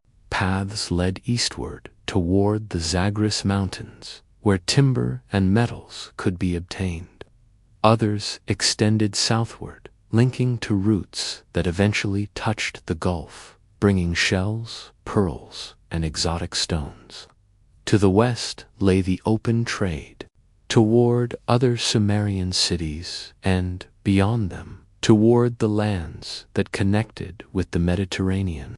Each route demanded endurance, but each returned to Lagash with goods that could not be found in its own plain. The goods of Lagash were both ordinary and extraordinary. Barley remained the staple export, for its abundance made it the coin of the land. Cloth woven from sheep's wool was also a major commodity, valued for its utility across Mesopotamia. Reeds from the marshes, though common locally, found their way elsewhere, useful for mats, baskets, and even construction. Fish, salted or dried, traveled in jars. In exchange, Lagash received what it could not produce. Copper from the mountains came in heavy ingots, ready to be hammered into tools and weapons. Hardwoods arrived in beams, stronger than the local palm trunks. Stones, both precious and ordinary, were carried back, for in the alluvial plain stone was scarce. A single block of limestone could become a treasured altar, while lapis from distant lands became beads for necklaces. The marketplace within the city reflected this constant flow. Stalls lined the open spaces, shaded with mats and cloths, where merchants displayed their wares. One might see baskets of dates piled high, the sticky fruit shining in the sun. Another stall offered woolen cloth folded neatly, its colors dull, or dyed with faint earth tones. Small jars of oil stood in rows, their surfaces sealed with clay caps. Buyers walked among them, inspecting goods, bargaining quietly. Payments were sometimes made in silver, weighed on balances, though more often they were measured in grain. Contracts could be verbal, but more often scribes were called to inscribe the agreement.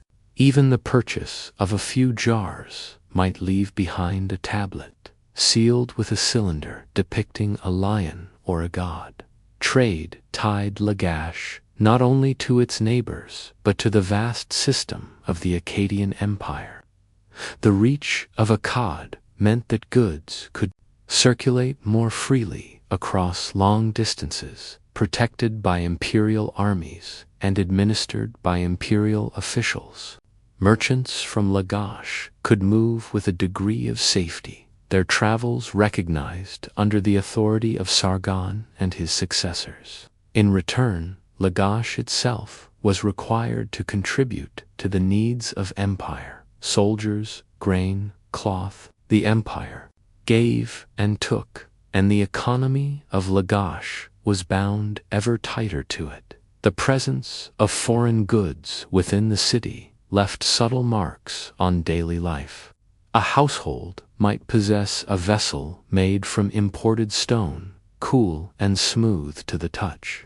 A wealthy woman might wear a bead of lapis lazuli, its deep blue unlike anything from the plain. A craftsman might work with metal that had traveled hundreds of miles. These items were rare, but their presence reminded people that Lagash was part of a larger world, connected to lands far beyond the horizon. Even if a farmer never left his fields, his life was touched by distant places. For the ordinary person, the economy was not experienced as grand trade routes or imperial demands, but as the weight of daily necessities. A man carried his surplus grain to the storehouse and hoped the scribes recorded it fairly. A woman went to the market to exchange wool for oil, careful to measure the jars correctly. A child fetched water from a canal to mix with clay for bread, knowing that without grain from the fields there would be none. These simple acts, repeated endlessly, were the true substance of Lagash's economy. The canals themselves were as much part of trade as the marketplace. Dug with endless labor, maintained year after year, they carried water to fields and boats, to markets. A traveler could move from one end of the city's territory to another by following these waterways, seeing fields, groves, and villages pass slowly by. Along their banks, reeds swayed, birds nested, fishermen cast nets. The canals were arteries of both life and commerce, binding city and countryside together. To neglect them meant famine. To maintain them meant prosperity. Scribes once again stood at the heart of the system. They weighed barley on balances, measured oil in jars, counted sheep as they passed through gates. They pressed each figure into clay, their tablets becoming the ledger of Lagash. Without their records, trade would dissolve into confusion. With their records, each transaction was bound into the city's order. They were the silent accountants of an economy that stretched from farmer to king. Even festivals reflected the economic system. Offerings to the gods required goods drawn from the storehouses, sheep for sacrifice, grain for bread, oil for lamps. Each festival was both a spiritual act and an economic distribution, reminding the people that wealth flowed through temple and state alike. In Lagash, the temples stood at the heart of both devotion and economy. Their walls thick with the weight of centuries, their courtyards filled with the murmur of prayer, the shuffle of feet, and the steady business of offerings. To walk near one of these sanctuaries was to sense the overlap of sacred and practical life. The temple was not only a place of worship, but a storehouse, a workplace, an archive, and a gathering point. In its shadow, the people of Lagash lived and labored, their lives orbiting the divine as much as the empire. Every day began with offerings. Priests in linen garments moved quietly through the temple chambers, carrying bowls of grain, jars of beer, cuts of meat from freshly slaughtered animals. The statues of the gods, fashioned of wood and precious stones, were treated as living beings. They were washed, clothed, and fed. Hymns were chanted in the dim light, voices rising and falling slowly. To an outsider, the rituals might have seemed endless and repetitive, but to the people of Lagash, they were the rhythm of life itself. Without these daily acts, the gods might withdraw their favor, and the fragile balance of harvest and flood would collapse.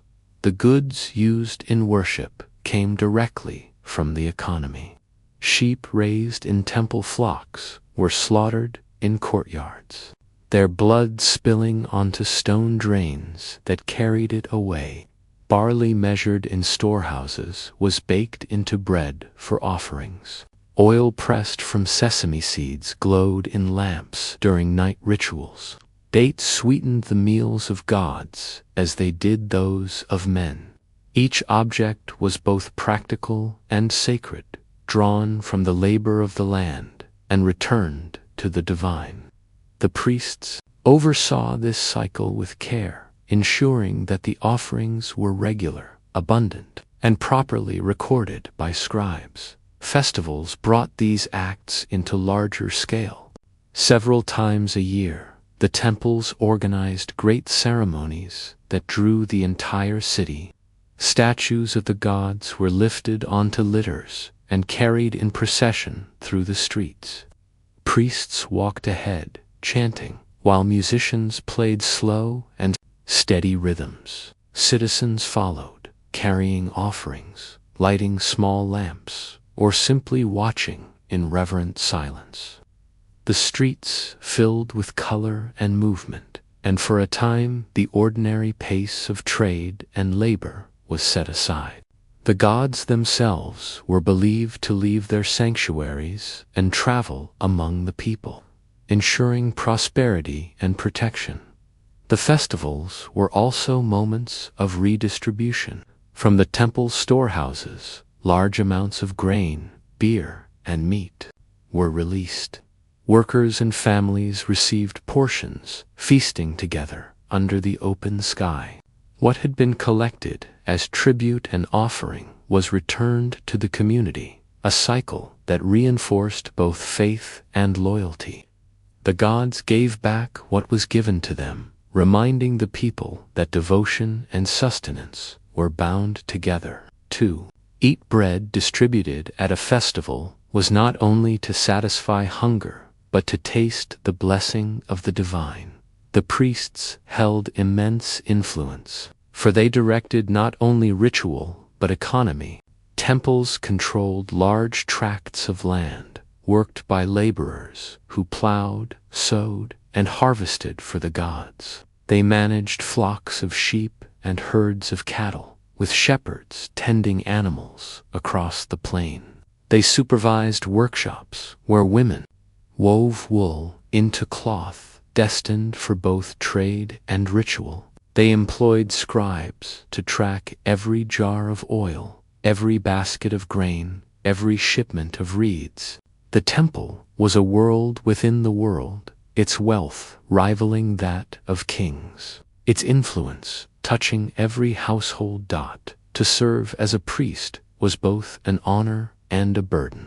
Families dedicated their sons and daughters to temple service, offering them as musicians, attendants, or servants. Some remained for life, others only for a set number of years. Their duties were varied: sweeping floors, carrying water, singing hymns. To clean a temple courtyard was to aid in maintaining cosmic order. To pour oil into a lamp was to ensure that light never failed before the divine image. The Akkadian Empire did not erase these traditions, but folded them into its broader framework. Imperial authority recognized the power of temples, for their cooperation was necessary to maintain stability. Akkadian officials collected tribute, but they often allowed local priests to continue rituals in the old language, preserving Sumerian hymns and prayers. The blending of Akkadian administration with Sumerian devotion created a layered identity for Lagash. People prayed in words that echoed their ancestors, while paying taxes to kings who ruled in a new tongue. Both realities coexisted, and the temple was the place where they touched most clearly. The gods themselves were imagined in ways that reflected both continuity and change. Ningersu, the warrior god of Lagash, remained the protector of the city, honored with sacrifices and hymns. His consort Bo was revered as a goddess of healing and fertility. The Akkadian pantheon introduced new emphases, with deities like Ishtar, the goddess of love and war, gaining prominence. Yet, in the temples of Lagash, the old gods still presided. Their statues, adorned with gold and lapis, stood in shadowed chambers, their gaze unchanging.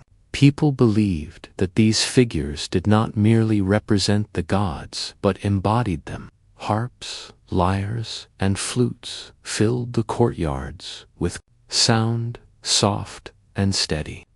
Singers repeated lines of ancient hymns, their voices overlapping in measured tones. The effect was hypnotic, a slow chant that blurred the boundary between waking and dreaming. To sit in a temple courtyard, flickering and music rising, was to feel the city itself humming with devotion. The temple's role in justice was subtle but important. Oaths were often sworn before the gods, with offerings left as guarantees of honesty. Disputes might be settled in temple courts, where priests and scribes heard cases, consulting tablets and witnesses. A man who lied in such a setting risked divine punishment, not merely human judgment. Thus the temple stood not only as a place of worship, but as a guarantor of truth, anchoring the moral life of the community. Children grew up in this atmosphere of devotion. From their earliest days, they learned to bow before statues, to wash their hands before entering sanctuaries, to treat offerings with respect. They watched processions with wide eyes, their ears filled with chants, their noses with the scent of incense and roasted meat. For them, the gods were not distant abstractions, but living presences, who walked in the streets during festivals, and who listened in the quiet of the temple.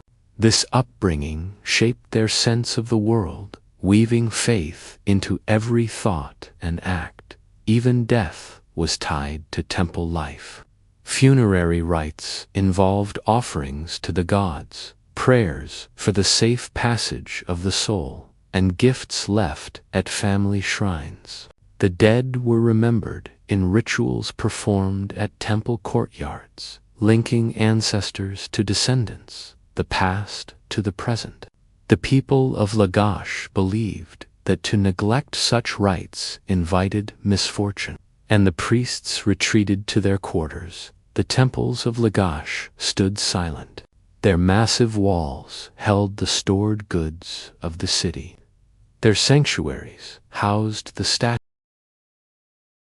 The city of Lagash was more than temples and canals, more than kings and scribes. It was above all a place where families lived out their days, quietly shaping the rhythm of the city through ordinary acts. In narrow courtyards shaded with mats, children played with small clay figurines or chased one another among the dust. Women tended to grinding stones, kneeling on worn mats as they pushed heavy stone over grain, back and forth, the sound steady and endless. Men returned from the fields carrying tools on their shoulders, their clothes streaked with dust and sweat, their feet hardened from walking through soil and reeds. Life here unfolded slowly, predictably, and with few interruptions, marked by the rising and setting of the sun, the turning of the seasons, and the measured cycle of harvests and festivals. Houses were made of mud brick, simple but sturdy, their walls rising in square shapes along narrow lanes. The bricks were formed from clay, mixed with straw, and baked hard by the heat of the sun. Roofs were flat, covered with reeds and earth, used as places to sleep on warm nights or to dry onions and fish in the sun.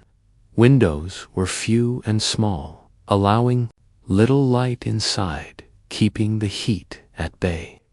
Inside, the rooms were cool, with floors packed hard from constant use. Most houses had a central space where family life gathered, with smaller rooms set aside for sleeping or storing jars. Courtyards were important, for they offered light, air, and a place for work. Women spun wool there, children played pots, were shaped, and meals prepared. Food was plain but nourishing, shaped by what the land and canals provided. Barley bread was the staple, baked daily in clay ovens shaped like domes. Women kneaded dough in large bowls, their hands sticky with flour and water, then pressed the bread against the hot walls of the oven. The smell filled the narrow streets, mingling with the sharper scent of fish drying on racks. Beer made from barley was the common drink, thick and slightly sour, often sipped through straws from large jars.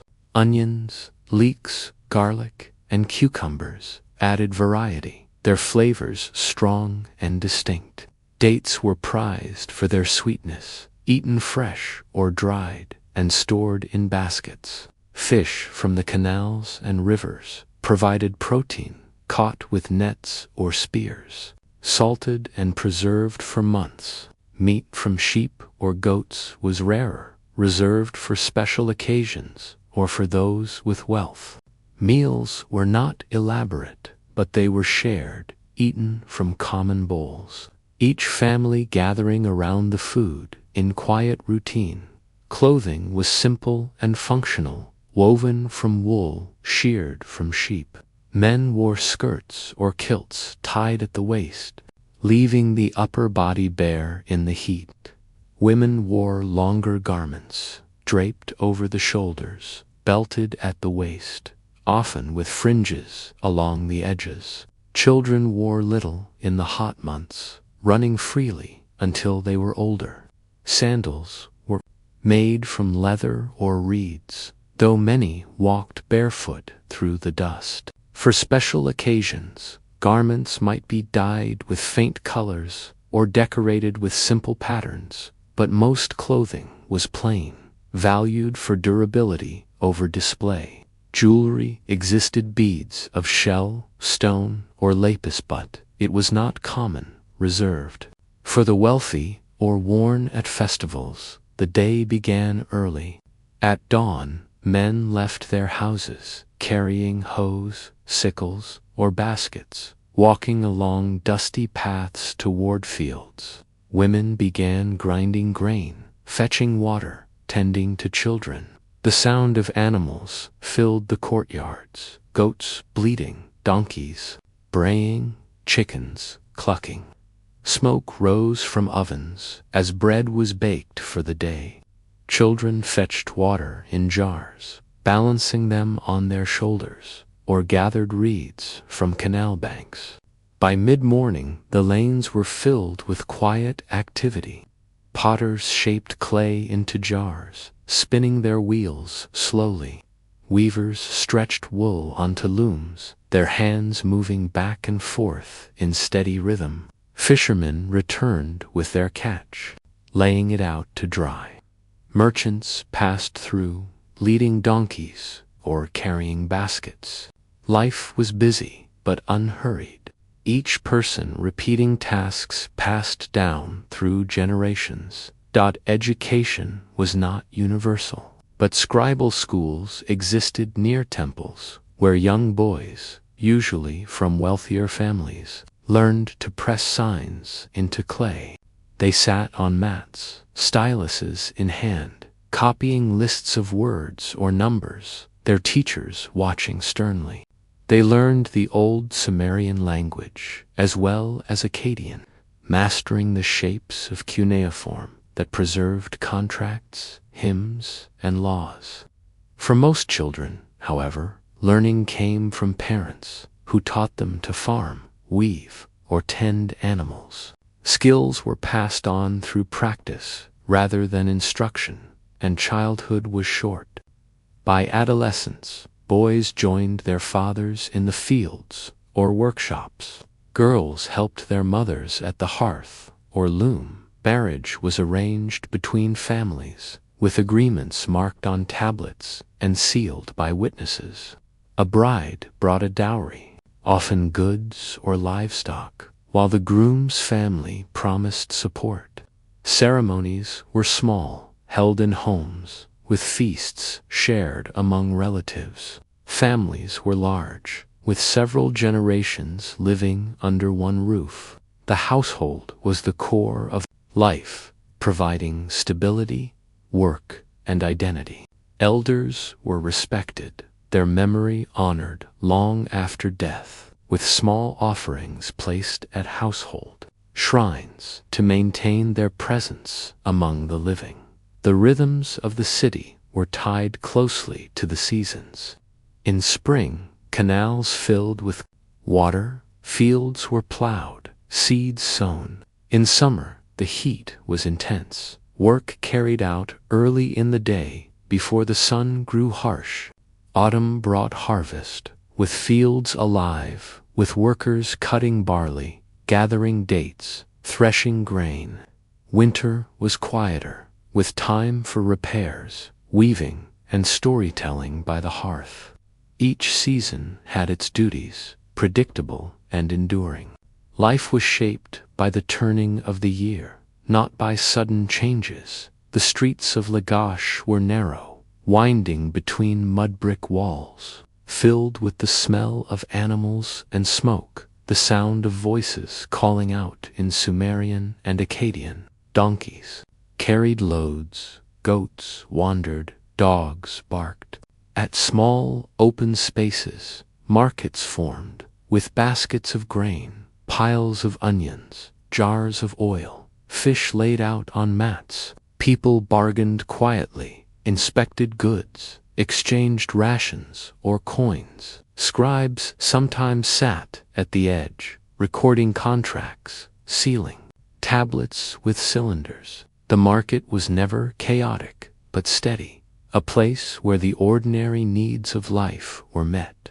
Evenings brought rest. Families gathered on rooftops or courtyards, sharing bread, sipping beer, speaking softly as the air cooled.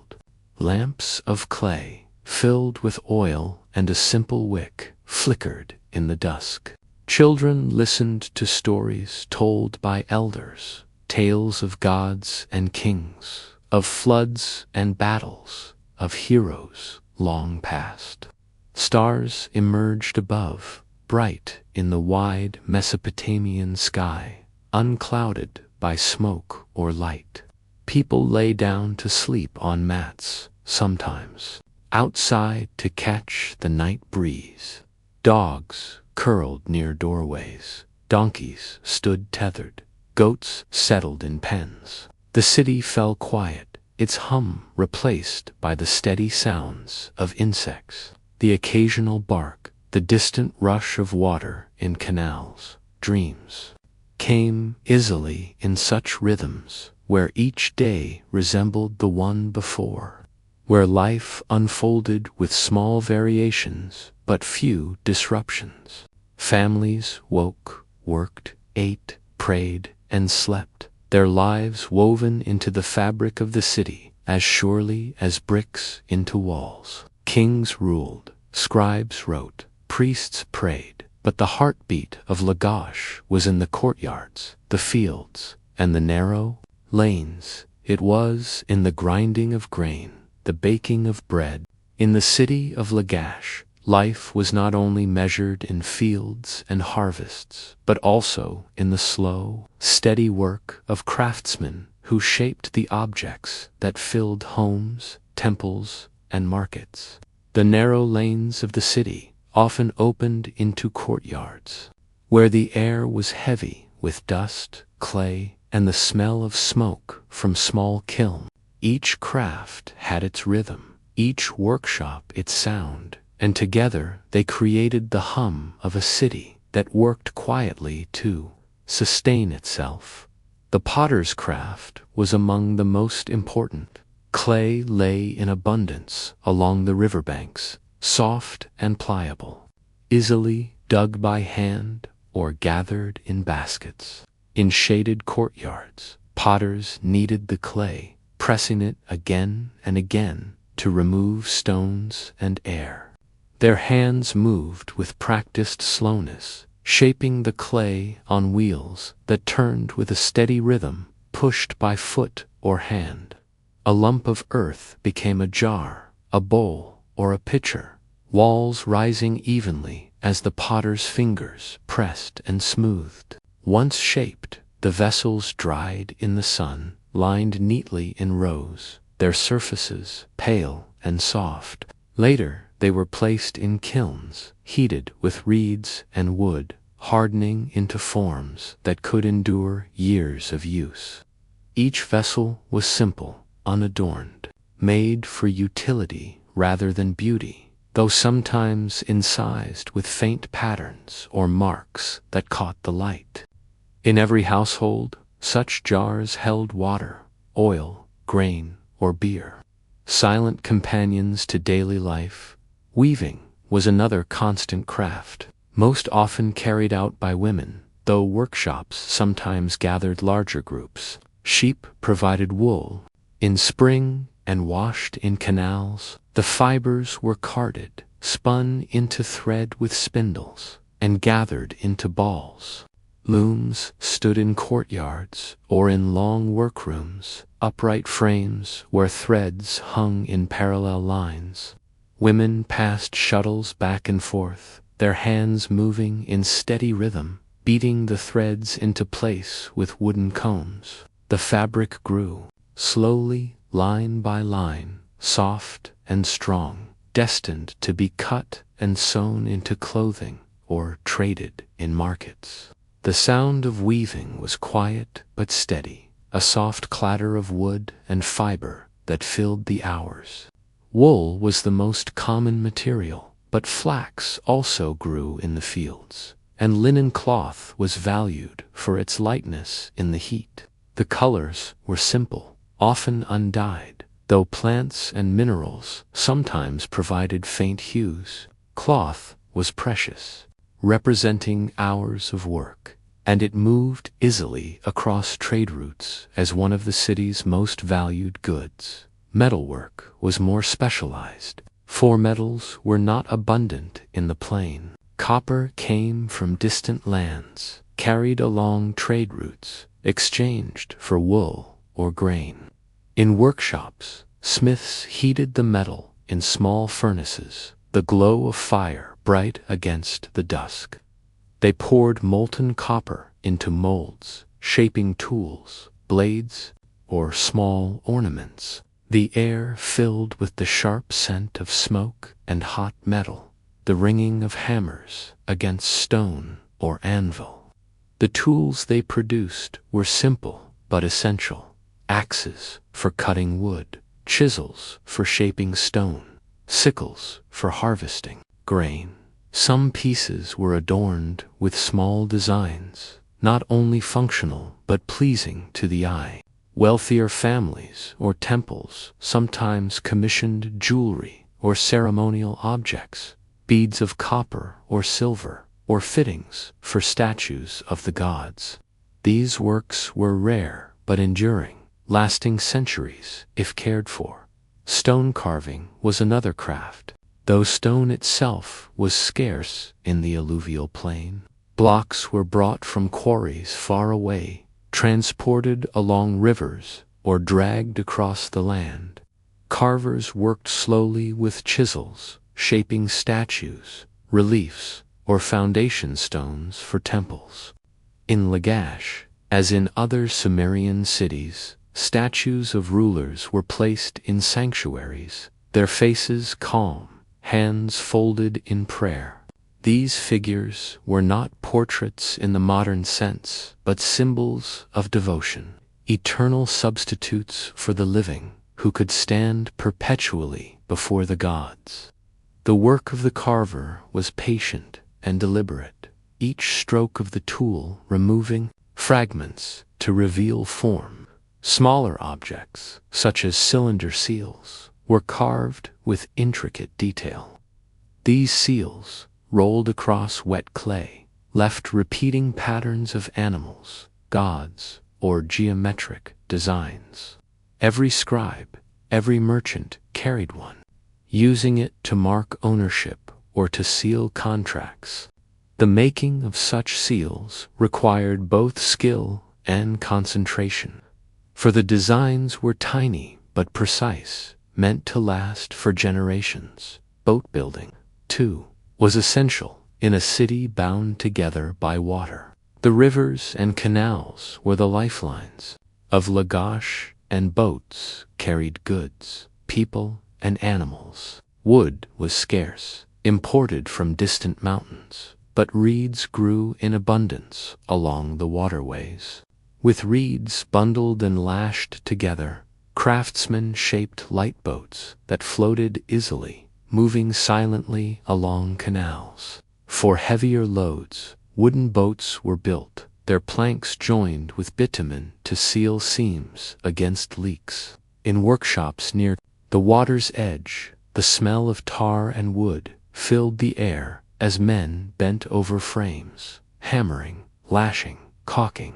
The boats they produced carried grain to market, fish from river to home, and goods along trade routes that stretched far beyond the city. Workshops of craftsmen often stood close together, forming clusters where noise and activity blended. The thump of the potter's wheel, the ring of the smith's hammer, the rhythm of the weaver's shuttle, the smell of baking clay, hot metal, or woven wool all mingled in narrow streets. Children ran errands, carrying water or clay, watching their parents at work, learning slowly through observations. Skills were rarely written down, but passed from hand to hand, from elder to younger, in a chain of memory that reached back through generations. To master a craft was to enter into this chain, to become part of a living tradition that stretched as long as the city itself. The temple often played a role in these crafts, commissioning goods, employing workers, and distributing finished items. Pottery was made for offerings, jars for storing temple grain, fabrics for dressing statues, tools for maintaining fields. Craftsmen worked under contract, their names recorded by scribes, their deliveries noted on tablets. Payment might be made in rations of grain, oil, or beer rather than coin, each craftsman sustained by the products of the land. Some workshops were independent, selling directly in markets, while others were tied closely to temple or palace, their labor directed toward the needs of rulers and gods. Markets displayed the fruits of this labor. In open spaces, mats were spread, with rows of pottery, baskets of woven reeds, bundles of wool, jars of oil, copper tools, and carved seals. Shoppers walked slowly, touching, testing, speaking softly with sellers. Bargains were struck not in haste, but in calm negotiation, overseen at times by scribes who wrote agreements on clay. Every object carried with it hours of labor, whether in the heat of the kiln, the smoke of the furnace, or the steady patience of the loom. To purchase such goods was to share in that labor, to bring into the household a piece of the city's quiet industry. Artisans took pride in their work, though pride was measured not in display but in durability. A pot that held water without cracking, a fabric that endured through seasons, a tool that cut efficiently, a seal that left its impression clearly. These were the marks of success. Beauty was present, but quietly, in the curve of a jar, the rhythm of woven lines, the glint of polished stone. The city did not seek grandeur in its everyday objects, but reliability, for these were the things that sustained life, day after day, in the evening. When workshops grew quiet, tools laid aside, fires dimmed, and wheels stilled, the objects remained. Jars cooled in kilns, fabrics hung on looms, boats rested on the banks, metal cooled in molds. The city slept, but its crafts endured, waiting to be carried into homes, temples, and markets. The silent presence of these objects spoke of countless hours of labor, steady and repetitive, each act small but essential. The life of craftsmen was not dramatic, but it was vital. Without their labor, the city could not eat, drink, trade, or prey. Their hands shaped the vessels that held water, the cloth that clothed bodies, the seals that guaranteed contracts, the boats that moved goods, the tools that cut harvests. Their work was everywhere, though their names were rarely remembered. In their quiet workshops, they sustained the life of Lagash as surely as farmers in fields or priests in temples, and so the city endured, not only through kings and temples, but through the patience of artisans who shaped clay, wool, wood, and metal into the simple forms of daily life. Their work was ordinary, their rhythm steady, their presence constant. In the trade was the quiet thread that tied Lagash to the wider world. Though the city rose on the flat plains of southern Mesopotamia, surrounded by canals, fields, and villages, it was never isolated.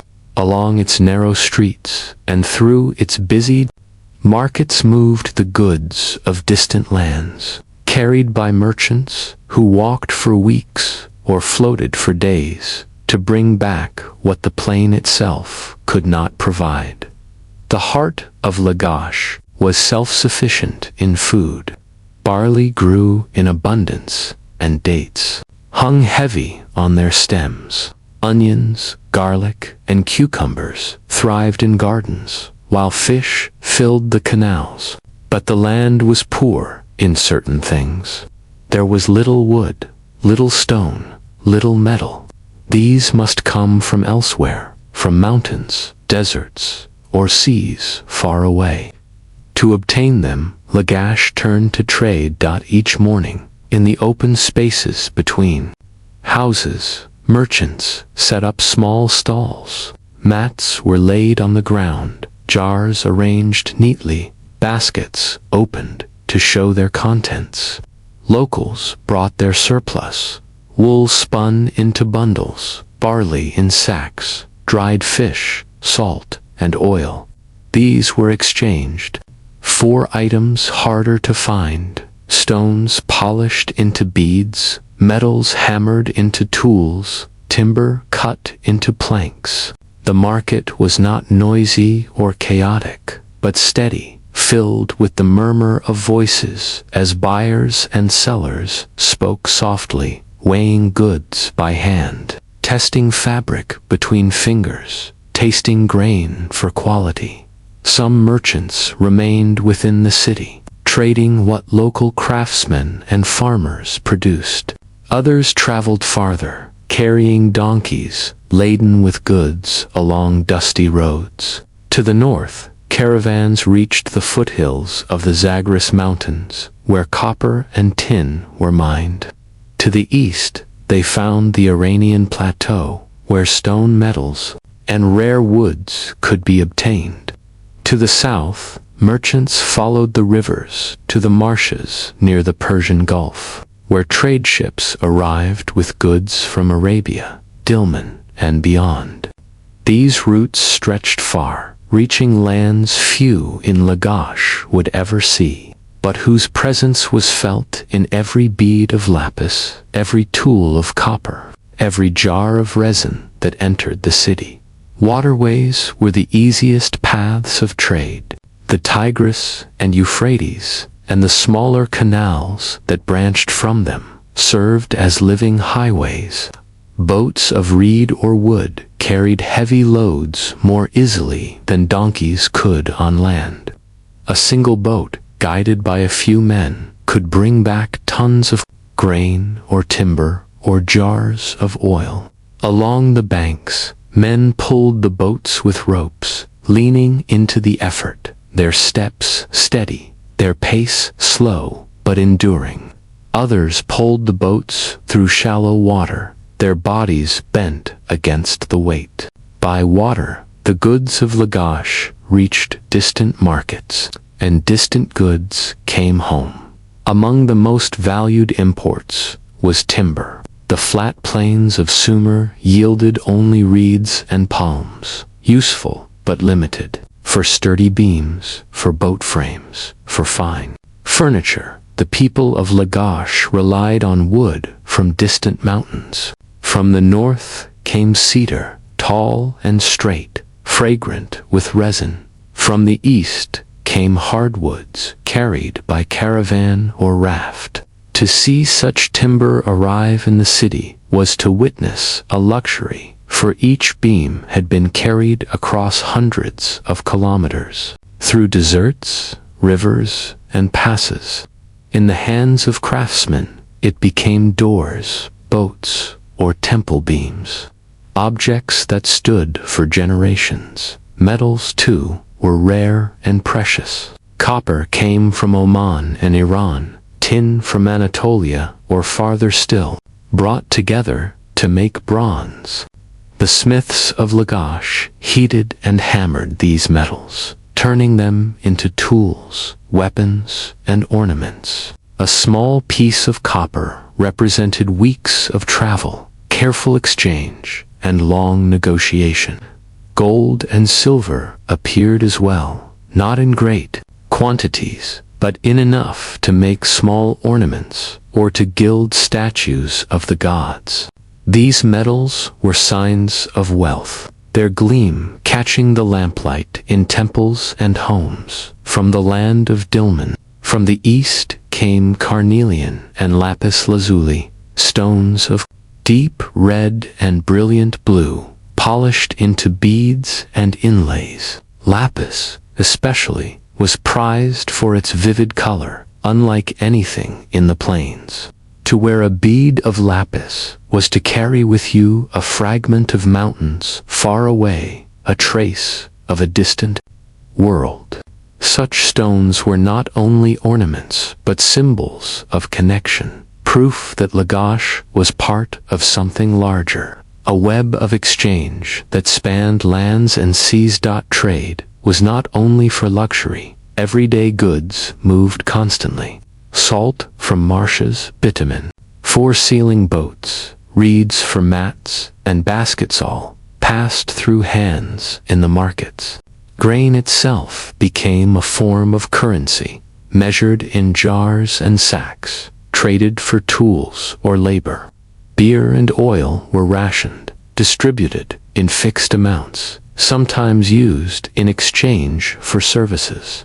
The scribes recorded these transactions on tablets, marking with wedges the quantity, the name, the date. A sealed tablet could serve as a contract, guaranteeing that an agreement would be upheld. In this way, trade was not merely physical, but also written, bound by law and memory. The merchants themselves lived lives of constant movement. Some remained within the city, maintaining stalls and warehouses.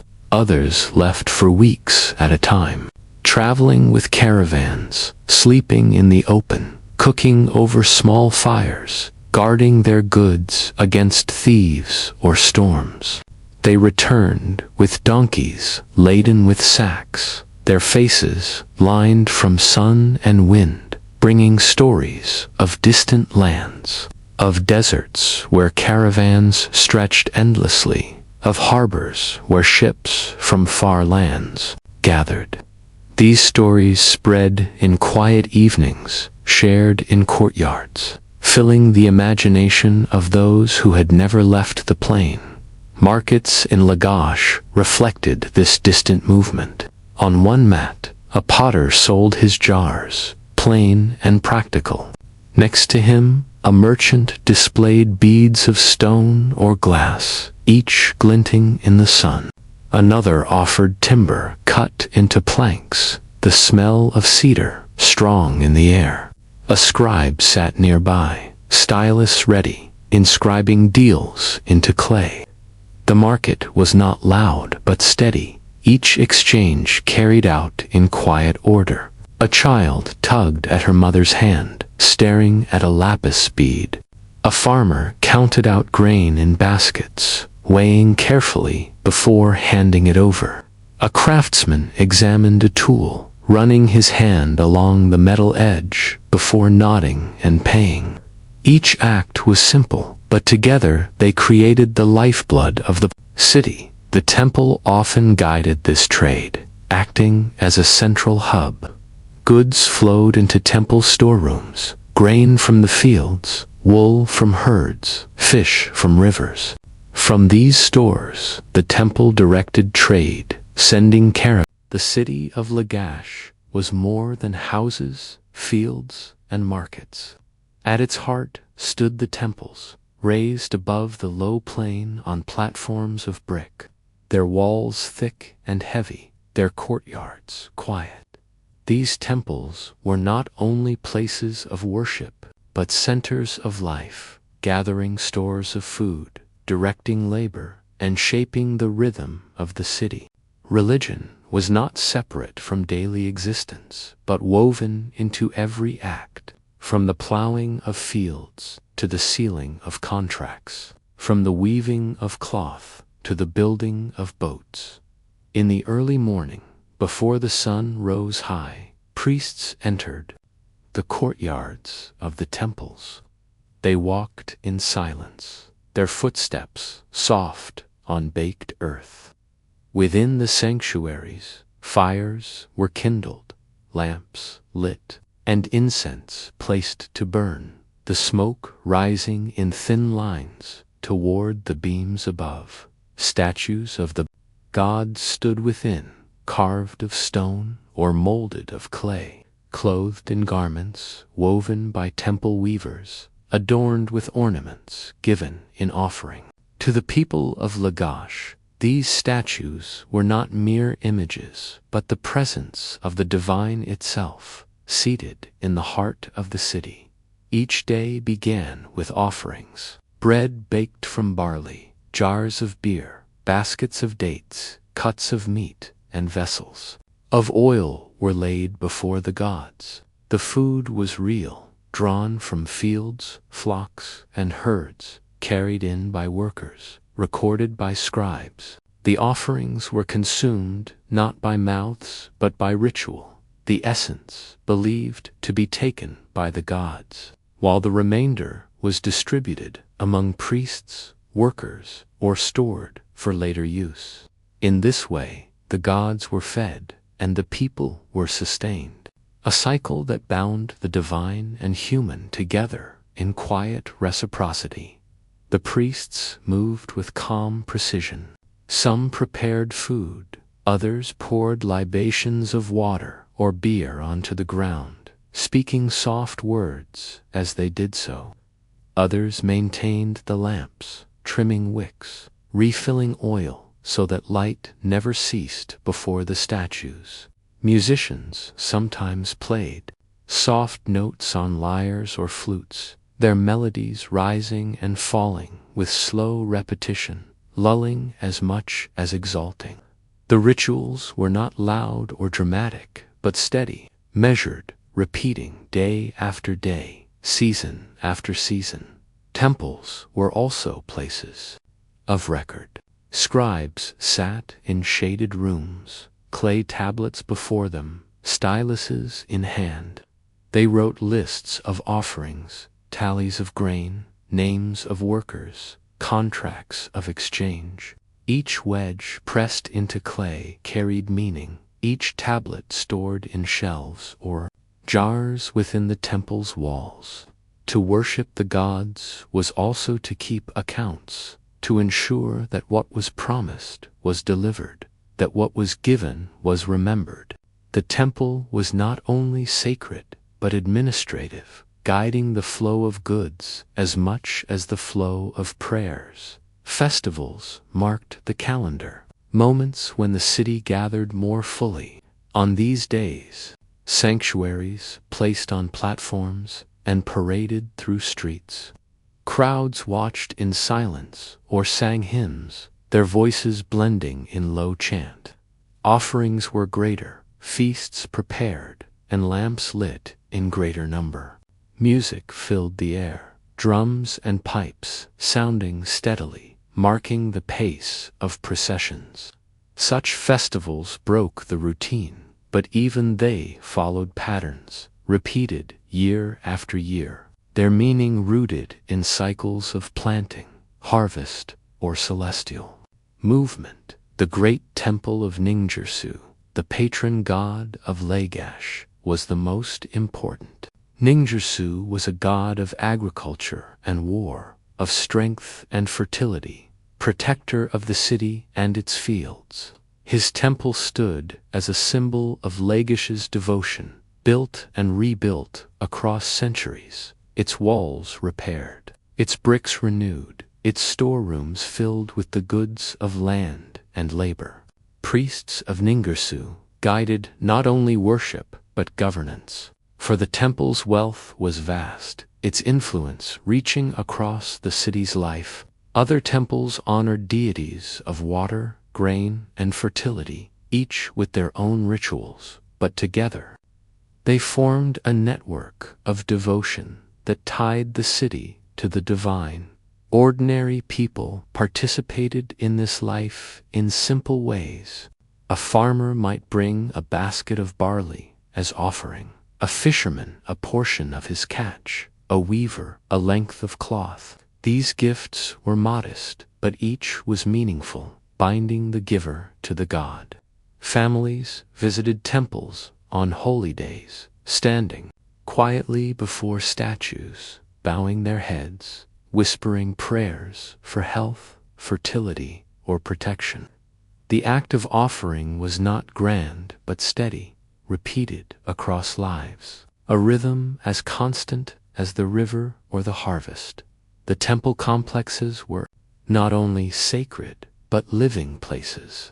Courtyards filled with workers, granaries stored grain in tall bins, herds of sheep or goats were kept in pens. Workshops produced goods for temple use. The smell of baking bread mixed with the smoke of incense, the bleating of animals with the chanting of priests. The boundary between sacred and ordinary was not sharp. To serve the temple was to serve both God and city, and in this way religion touched every aspect of life. Even architecture carried this presence. The ziggurat, a stepped platform built of brick, rose above the city, its mass visible from fields beyond. Its height was not only practical but symbolic, a bridge between earth and sky, a place where humans could approach the divine more closely.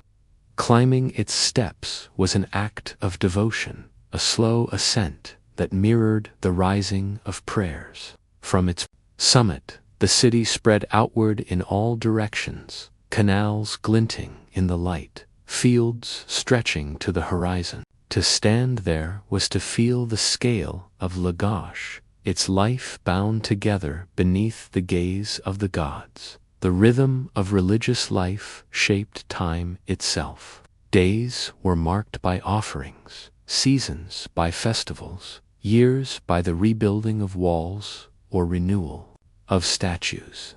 The gods were eternal, their presence unchanging, and the people of Lagash aligned their lives to this constancy. The city might face floods, droughts, or wars, but the temples endured, their rituals continuing, their lamps burning. In the steady repetition of worship, people found assurance, a sense that life, though fragile, was held within a larger order. At night, when the city grew quiet, the temples remained awake. Lamps flickered in sanctuaries, shadows moving gently on walls. The statues of the gods stood silent, clothed, adorned, unmoving yet present. Outside, the courtyards lay in darkness, the air still. The river flowed softly beyond, unseen but heard, its murmur like a hymn. Within the temple walls, the calm presence of the divine remained, a quiet center around which the city turned in this way. Lagash lived not only by its fields and markets, but by its temples, the steady heart of its existence. The gods were honored, each day fed, clothed, and remembered. Priests tended lamps and offerings. Scribes recorded transactions. Workers carried grain and oil. festivals lifted spirits, processions. Time in Mesopotamia was measured not only by harvests and floods, but by the rise and fall of cities. No city endured unchanged, and Lagash, for all its temples and fields, for all its careful canals and quiet rituals, was no exception. To the people who walked its streets, life seemed steady, its rhythms endless. The offerings continued each day, the markets opened, the scribes recorded, the farmers tilled. Yet beyond the horizon forces gathered that would alter the fate of the plain, and the city that had once been central would slowly begin to fade. The first challenges came not from within, but from the shifting balance of power among neighboring cities. Lagash had long struggled with Amma over the Guidana, and though victories had been won, though monuments like the stele of the vultures told of triumph, the struggle never fully ended. Each new ruler of Umma sought to reclaim the fields, and each new ruler of Lagash defended them in turn. These conflicts drained resources, consumed energy, and kept the city always prepared for war. Over time, such tension eroded strength. Beyond the rivalry of neighbors lay an even greater change. North of Sumer, in the land of Acd, new powers began to rise. Chief among them was Sargon, a man whose name would be remembered long after Lagash was a memory. Sargon built an empire that stretched farther than any before, uniting cities that had once been rivals under a single rule. Lagash, like others, found itself drawn into this larger structure. Its Ensi was no longer fully sovereign, but served within the framework of Akkadian power. The city still stood, its temples still functioned, its people still worked their fields, but independence was gone. Absorbed into something greater, the Akkadian period brought both continuity and change. The gods of Lagash were still honored, the canals still maintained, the markets still active, yet the center of power shifted northward, away from the quiet plain. The scribes of Lagash still pressed signs into clay, but often their records now mentioned Akkadian officials, Akkadian governors, Akkadian kings. The city became part of an empire whose scale dwarfed its own traditions. What had once been the center was now a province, a region, a point within a wider map. In time, the Akkadian Empire itself faltered. Droughts struck, invasions pressed in, and order broke down. Cities rebelled, trade routes shifted, and Sargon's descendants struggled to maintain what had been built. In this moment of upheaval, Lagash again found a place of prominence. Local rulers asserted themselves, and for a brief time the city rose once more as a significant power. The ruler Gudea, remembered in statues of calm poise, governed Lagash with wisdom and devotion. His reign was marked not by conquest, but by building, by the expansion of temples, by the dedication of monuments to the gods. Gudea's statues show him seated or standing, hands clasped, features composed garments, detailed with care. On their surfaces, inscriptions describe his works: canals dug, temples raised, offerings made. These statues, scattered now across museums of the modern world, carry forward his presence, a reminder of the time when Lagash briefly returned to prominence under his steady hand. For the people of Lagash, his reign must have seemed a renewal, a quiet flourishing after years of struggle. Yet even this revival could not last. New powers gathered, this time from yore, where the third dynasty rose to dominance. The kings of yore, with their administrative skill and military might, built an empire that again encompassed the whole of Sumer and beyond. Lagash became part of this realm, valued for its fields and canals, for its temples and workers, but no longer a sovereign center. Its rulers were governors, its autonomy limited. The rhythm of life continued, but the city was now woven into the fabric of something larger. Its individuality softened, slowly, over generations. The prominence of Lagash faded. Other cities, Roseyor, Uruk, Babylonand, the name of Lagash was spoken less often. Its temples still stood, but repairs came less frequently, their bricks weathered by wind and rain. Farmers still worked the fields, but their grain was tallied not in the name of Lagash's rulers, but in that of foreign kings. The city did not vanish in a single moment, but declined slowly, absorbed into the long ebb and flow of Mesopotamian history. For the people who lived their life remained steady. They still rose with the sun, tended fields, baked bread, poured offerings. Children still played in courtyards. Animals still bleated in pens. Scribes still pressed signs into clay. To them, the city was alive, as it had always been. Yet from the view of history, the center had shifted, the influence diminished. The greatness transformed into memory.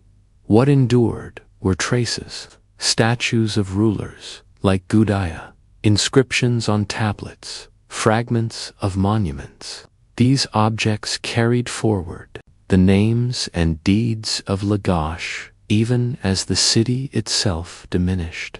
In later centuries, when scribes wrote histories or kings recited lineages, the name of Lagash appeared as part of the ancient past. A place once powerful, once central, now remembered in stone and clay. The decline of Lagash was not unique, but part of a pattern. In Mesopotamia, cities rose and fell, one after another, each leaving behind layers of ruins, each remembered in tablets or hymns. The land itself endured. The rivers continued to flood and recede. The fields continued to yield barley. But the names of rulers shifted. The centers of power moved. Lagash had its time, long and significant. But, like all cities, it gave way to others. Today, the ruins of Lagash lie quiet on the plain, their bricks worn, their walls fallen. Archaeologists uncover fragments of its past, tablets inscribed with lists and prayers, statues carved with inscriptions, remains of temples and canals.